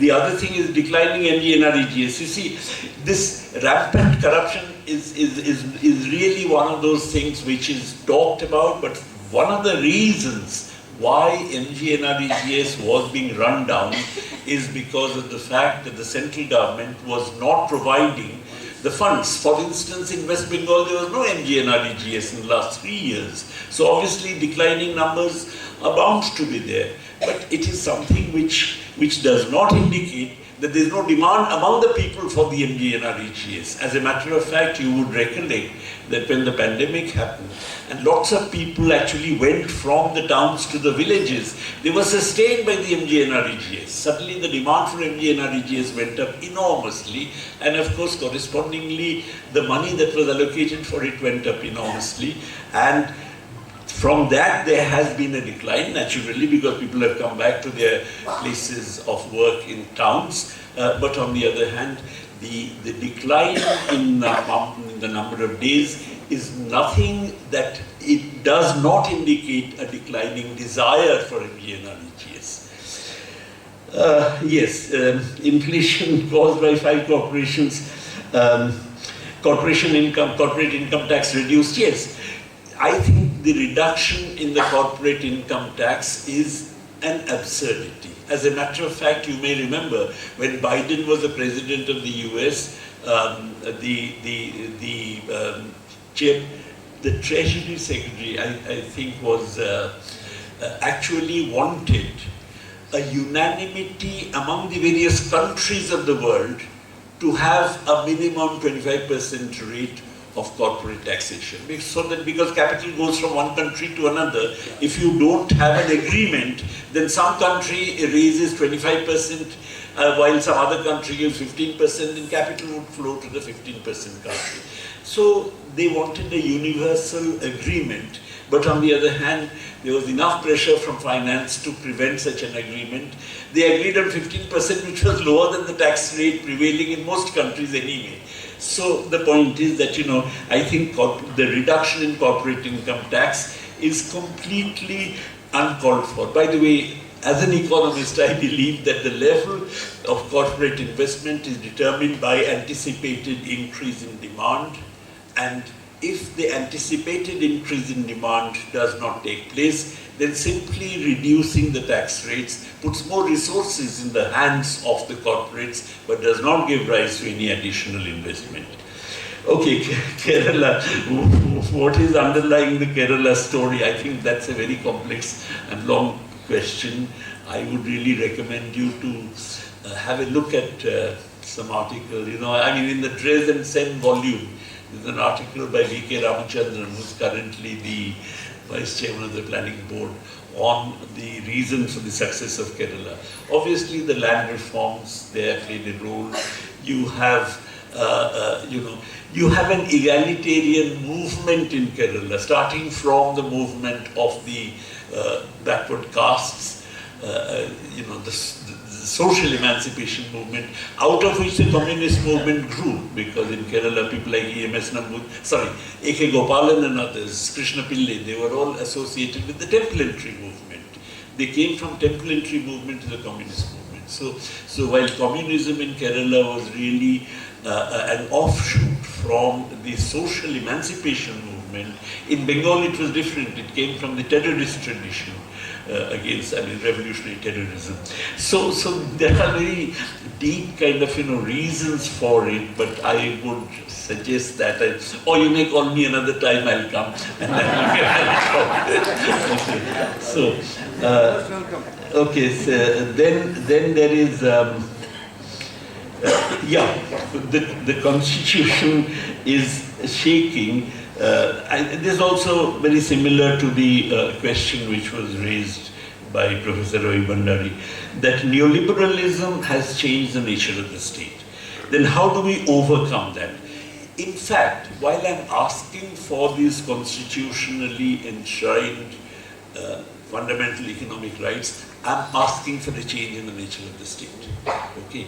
So, but the point is that a change in the nature of the state per se is not going to give rise to these kind of constitutional guarantees. In other words, the neoliberal state was not always there. The neoliberal state was preceded by the Nehruvian state, and one of the failings of the Nehruvian state, in my view, is the fact that it actually did not introduce such kinds of fundamental economic rights, though as I said, Nehru had visualized it in his introductory speech to the Constituent Assembly. So, but somewhere therefore, while in the Nehru, I gave some figures on poverty. Throughout the period from 1973-4 right up to 1993-4, the proportion of population below these nutritional norms, let's say in rural India, did not increase, but it did not decrease either. While with neoliberalism, it has increased significantly. So I'm really asking for a change in the nature of the state. Let me just give you a very simple illustration. The moment you introduce this wealth tax and inheritance tax I'm talking about, there would be a capital flight from the country. Finance would flow out of the country. So you would have to have capital controls.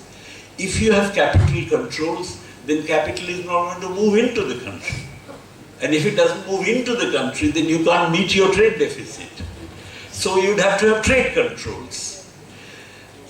If you are going to have the right to food being realized, then you will have to grow sufficient amount of food grains. So in many ways, therefore, if you have capital controls, trade controls, emphasis on agriculture, emphasis on peasant agriculture, then all of it is antithetical to the entire direction of economic policy that the country has taken in the neoliberal period.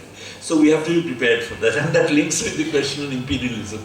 If you do that, then advanced countries are going to impose sanctions against you, as indeed they have done against many countries.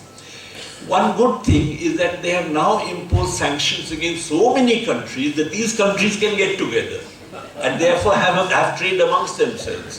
For instance, there is no reason why. I mean, the one commodity for which we are really dependent on the outside world, and we cannot do without that dependence in the near future, is oil.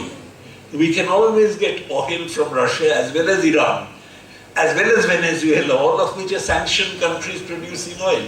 So if you sanction one country, then that country is in deep trouble. But if you sanction a whole lot of countries, then that opens up the scope for them to form an alternative trading and other sets of relationships. And I think therefore we should now be moving towards exploring these relationships. I'm not saying the current government would do that, but as I said, a change in the nature of the state, it will have to be sustained by the support of the workers and peasants, is something which is really required. Yes, rampant privatization. Yes, rampant privatization. In Delhi, you come across horrendous, heart-rending stories of farmers from UP. Suppose the son falls in.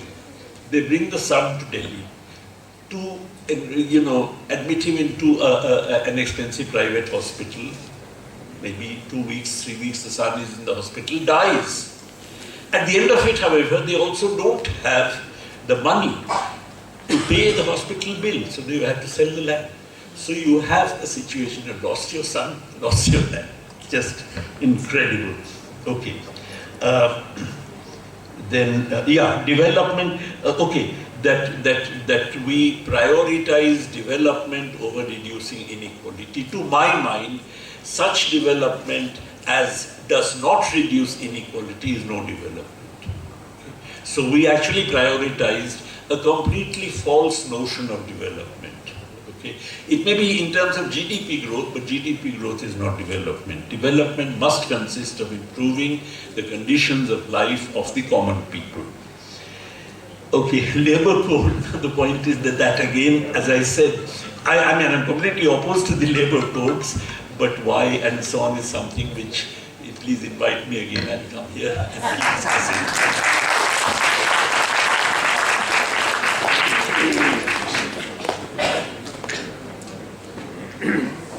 Thank you, sir. Thank you, ma'am. Now, let me invite Srimati Rameshwari Verma, former Director, Center for Women Studies, University of Mysore, to deliver the presidential remarks. Over to you, ma'am.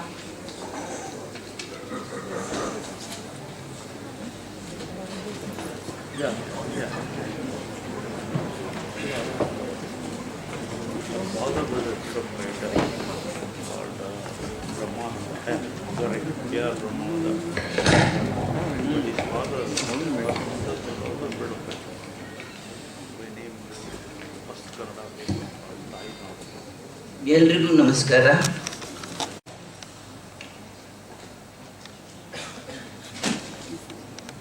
Professor Patnaik, Professor Natraj, Professor Indra, Professor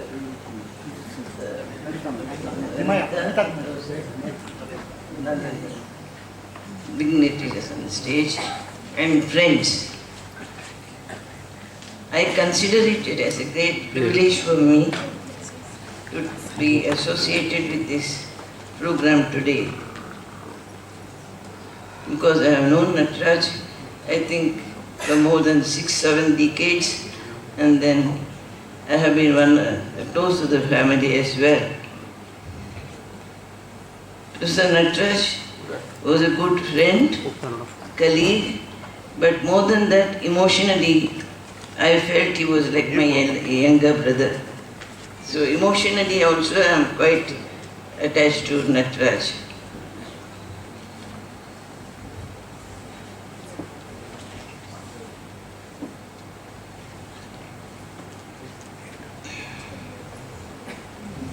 Professor Patna, I don't have the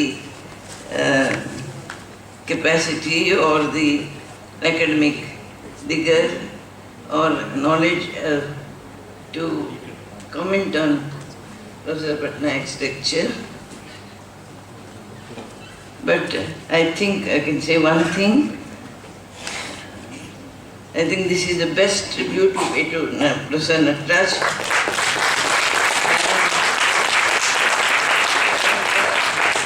Professor Patnaik to deliver this lecture is a real tribute to Natraj.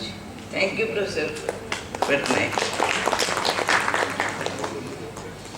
I have been associated with Natraj for, as I said, more than 6 decades, and to talk about, so therefore I confine my lecture to say a few things about Professor Natraj. I can say lots of things, but I think it's not, there's no time for that. And I therefore made a small note that I can read out without making any mistakes as such. I therefore read out the note. I had the privilege of knowing Professor Natraj, not merely as a colleague, but long before that as a remarkably young intellectual whose brilliance was evident from the very beginning. This is my first encounter with him was in Bangalore, sometime in the late 1950s. During those years, my close friend Nagamani Rao was the president of a student organization called Kiriya Vagvangala Sangha, which organized intercollegiate debates in Bangalore.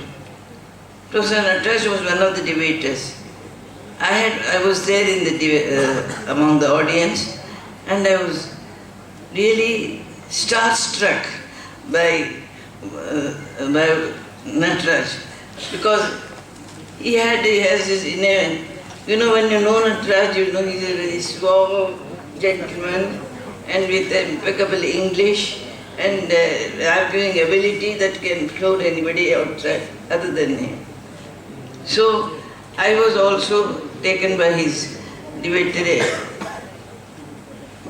skills, and I asked one of the people, who is this young man who is talking so beautifully? So they told me he is Natraj from Mysore, and of course he won the debate.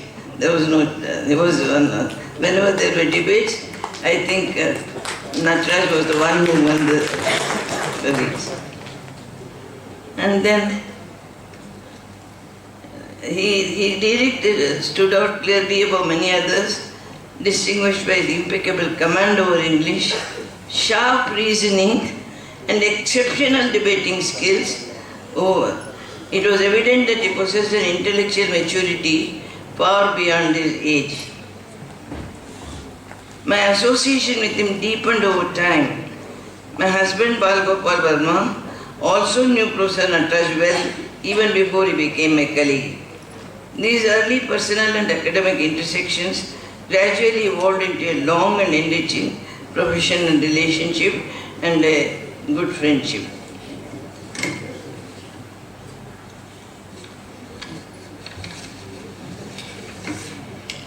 We formally became colleagues in 1974 at the Institute of Development Studies.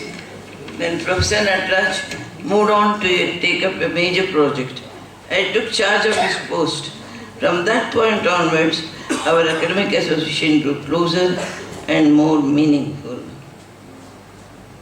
The first 6 years of my tenure at IDS, where we were colleagues, without exaggeration, was among the richest learning periods of my life. I learned more during those years than at any other time in my academic career about development issues, and I think at that time, during those very enriching days in IDS, that I met Mr. Patnaik for the first time, somewhere in the 1974s. Professor Natraj played a significant role in shaping my experience in IDS. His intellectual generosity, openness to discussion, and deep engagement with development issues made IDS a vibrant space for serious scholarship at that time. His academic interest and public engagement extended well beyond the institute. He was closely associated with major policy-oriented and research bodies dealing with development issues, including the farmers' movement. He was quite involved with the farmers' movement and in Karnataka, and he was also very closely associated with the Backward Classes Commission, which was at that time doing the study. He was also connected with the UN Government Studies Center, reflecting his concern with governance and inclusive development.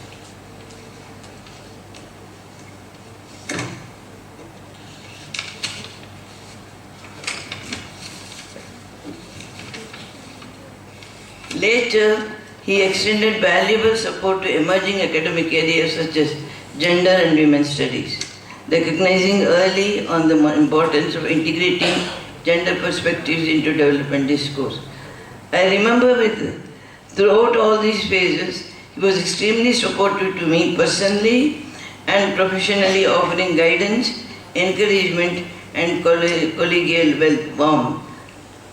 I remember with gratitude the encouragement and support he extended to me in establishing and nurturing the Center for Women's Studies in the University of Mysore. There were some, I remember those days in the IDS, the center was first established in IDS, and then with the help of Natraj, we moved to the Department of Humanities, and we became a separate entity. And that was all due to Natraj's help and support.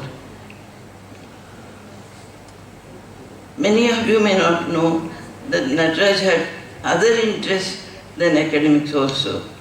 He was a music lover, and his family and the Natraj have contributed greatly to the development of Bangalore Gayana Samaja.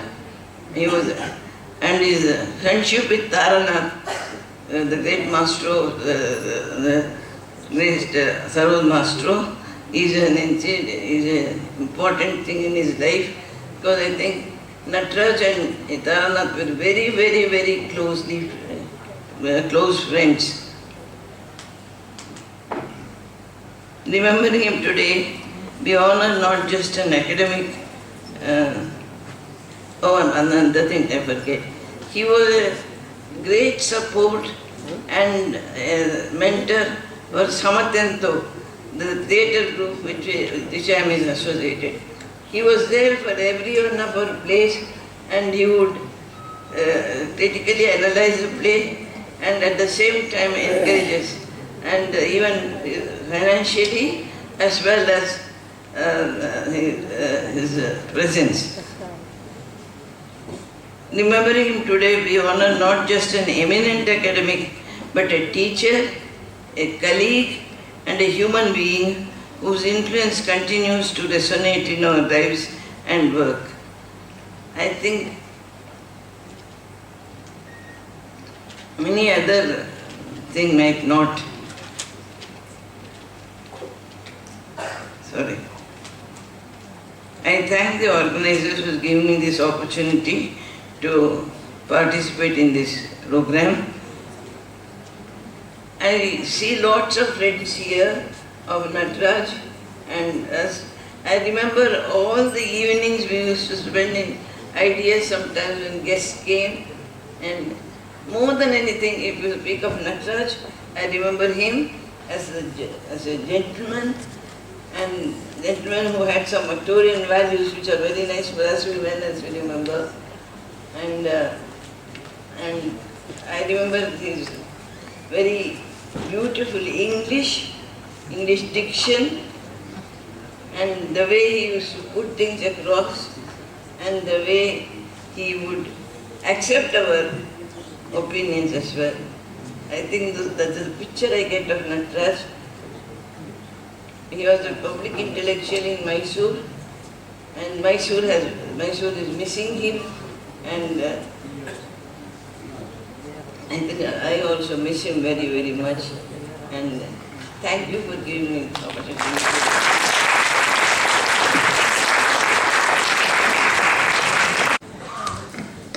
Thank you, ma'am. As we conclude today's insightful program, may I now invite Professor S. Narendra Kumar Sir, Director, Dr. B.R. Ambedkar Research and Extension Center, Manasa Gangodri, University of Mysore, for the word of thanks.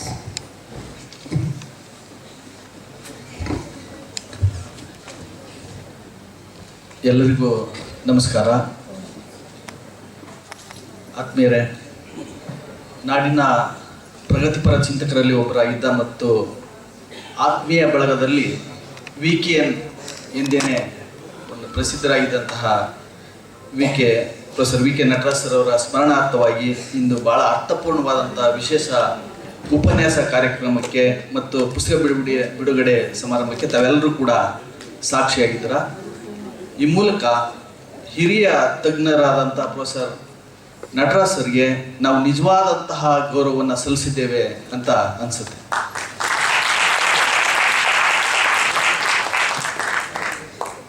ಬಂಧುಗಳೇ, ಈ ಕಾರ್ಯಕ್ರಮವನ್ನು ಉದ್ಘಾಟಿಸುವ ಜೊತೆಗೆ ಪುಸ್ತಕವನ್ನು ಬಿಡುಗಡೆ ಮಾಡಿ ನಮ್ಮೆಲ್ಲರಿಗೂ ಶುಭಾಶಯಗಳನ್ನು ಕೋರಿ ಪ್ರತಿ ವರ್ಷ ಇಂಥದ್ದೊಂದು ಕಾರ್ಯಕ್ರಮವನ್ನು ನೀವು ಆಯೋಜನೆ ಮಾಡೋದ್ರ ಮೂಲಕ ಪ್ರೊಫೆಸರ್ VKN ಸರ್ಗೆ ಗೌರವವನ್ನು ಸಲ್ಲಿಸಬೇಕು ಮತ್ತು ಒಂದು ಶೈಕ್ಷಣಿಕವಾದಂತಹ ಬೌದ್ಧಿಕ ಚರ್ಚೆಗಳು ನಡೀಲಿ ಅಂತ ಹಾರೈಸಿದಂತಹ ನಮ್ಮ ವಿಶ್ವವಿದ್ಯಾಲಯದ ಮಾನ್ಯ ಕುಲಪತಿಗಳಾದ ಪ್ರೊಫೆಸರ್ NK ಲೋಕನಾಥ್ ಅವರಿಗೆ ಅಂಬೇಡ್ಕರ್ ಕೇಂದ್ರ ಮತ್ತು ಅರ್ಥಶಾಸ್ತ್ರ ವಿಭಾಗದ ಪರವಾಗಿ ವಂದನೆಗಳನ್ನು ಸಲ್ಲಿಸ್ತೇನೆ. ತಮ್ಮ ವಿಶೇಷ ಉಪನ್ಯಾಸದ ಮೂಲಕ ದೇಶದ ಪ್ರಚಲಿತ ಸಮಸ್ಯೆಗಳನ್ನು ಚರ್ಚಿಸುವ ಜೊತೆಗೆ ಎಲ್ಲರನ್ನೂ ಕೂಡ ಚಿಂತನೆಗೆ ಹಚ್ಚಿರುವ ಅಂತಾರಾಷ್ಟ್ರೀಯ ಪ್ರಖ್ಯಾತ ಅರ್ಥಶಾಸ್ತ್ರಜ್ಞರಾದ ಪ್ರೊಫೆಸರ್ ಪ್ರಭಾತ್ ಪಟ್ನಾಯಕ್ ಸರ್ ಅವರಿಗೆ ಧನ್ಯವಾದಗಳನ್ನ ಸಲ್ಲಿಸ್ತೇನೆ. I extend my sincere thanks to professor Prabhat Patnaik for his inspiring and thought provoking special lecture. Thank you sir. ಇವತ್ತು ಬಿಡುಗಡೆಯಾದಂತಹ ಪುಸ್ತಕದ ಬಗ್ಗೆ ಸಂಕ್ಷಿಪ್ತವಾಗಿ ಭಾಳ ಸರಳವಾಗಿ ವಿಶ್ಲೇಷಣೆಯನ್ನು ಮಾಡಿ ಅದರ ಮಹತ್ವವನ್ನು ಪರಿಚಯಿಸಿದಂತಹ ಪ್ರೊಫೆಸರ್ KN ನಾಗರಾಜ್ ಸರ್ ಅವರು ಕೂಡ ಧನ್ಯವಾದಗಳನ್ನ ಸಲ್ಲಿಸ್ತೇನೆ. ಹಾಗೆಯೇ ಈ ಕಾರ್ಯಕ್ರಮದ ಅಧ್ಯಕ್ಷತೆಯನ್ನು ವಹಿಸಿ ಮಾತನಾಡಿದಂತಹ ಚಿಂತಕರು, ಹಿರಿಯ ರಂಗತಜ್ಞರು ಆದಂತಹ ನಮ್ಮೆಲ್ಲರ ಹಿರಿಯ ಶ್ರೀಮತಿ ರಾಮೇಶ್ವರಿ ವರ್ಮಾ ಅವರಿಗೂ ಕೂಡ ಹೃತ್ಪೂರ್ವಕ ಕೃತಜ್ಞತೆಗಳನ್ನ ಸಲ್ಲಿಸ್ತೇನೆ. ಹಾಗೆಯೇ ಸಭಿಕರಿಗೆ ಪ್ರೊಫೆಸರ್ ಪ್ರಭಾತ್ ಪಟ್ನಾಯಕ್ ಸರ್ ಅವ್ರನ್ನ ಸಂಕ್ಷಿಪ್ತವಾಗಿ ಪರಿಚಯಿಸಿದಂತಹ ಮತ್ತು ಪ್ರೊಫೆಸರ್ VKN ಅವರ ಒಡನಾಳಿಗಳು, ಹಿರಿಯ ಸಮಾಜಶಾಸ್ತ್ರಜ್ಞರು ಮತ್ತು ನಮ್ಮ ಕೇಂದ್ರದ ಅಂಬೇಡ್ಕರ್ ಪೀಠದ ವಿಶ್ರಾಂತ ಸಂದರ್ಶಕ ಪ್ರಾಧ್ಯಾಪಕರಾದಂಥ ಪ್ರೊಫೆಸರ್ R ಇಂದಿರಾ ಮೇಡಮ್ ಅವರು ಕೂಡ ಧನ್ಯವಾದಗಳನ್ನ ಸಲ್ಲಿಸ್ತಾರೆ.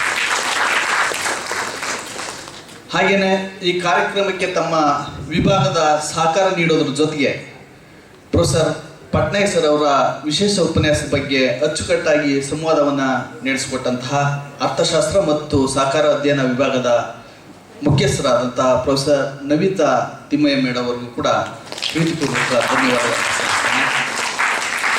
ಮತ್ತು ನಮ್ಮ ಕೇಂದ್ರದ ಬಗ್ಗೆ ಪ್ರೊಫೆಸರ್ VKN ಅವರ ರೀತಿಯ ವಿಶ್ವಾಸ ಗೌರವವನ್ನು ಇಟ್ಕೊಂಡು ಪ್ರೊಫೆಸರ್ VK ನಟರಾಜ್ ಅವರ ಹೆಸರಿನಲ್ಲಿ ಪ್ರತಿ ವರ್ಷ ಉಪನ್ಯಾಸ ಆಯೋಜಿಸಲಿಕ್ಕೆ ವಿಶ್ವವಿದ್ಯಾಲಯದಲ್ಲಿ ದತ್ತಿ ಸ್ಥಾಪಿಸಿರುವಂತಹ ನಮ್ಮ ನಟರಾಜ್ ಸರ್ ಅವರ ಪುತ್ರಿ ಶ್ರೀಮತಿ ನಮ್ರತಾ ನಟರಾಜ್ ಅವರಿಗೆ ಮತ್ತು ಕುಟುಂಬ ವರ್ಗಕ್ಕೆ ವಂದನೆಗಳನ್ನ ಸಲ್ಲಿಸ್ತೇನೆ. ಹಾಗೆಯೇ ಅವರೊಟ್ಟಿಗೆ ಸಹಕಾರ ನೀಡಿದಂಥ ಗಣೇಶ್ ಪ್ರಸಾದ್ ಅವರು ಕೂಡ ಹೃತ್ಪೂರ್ವಕ ಧನ್ಯವಾದಗಳನ್ನ ಸಲ್ಲಿಸ್ತೇನೆ.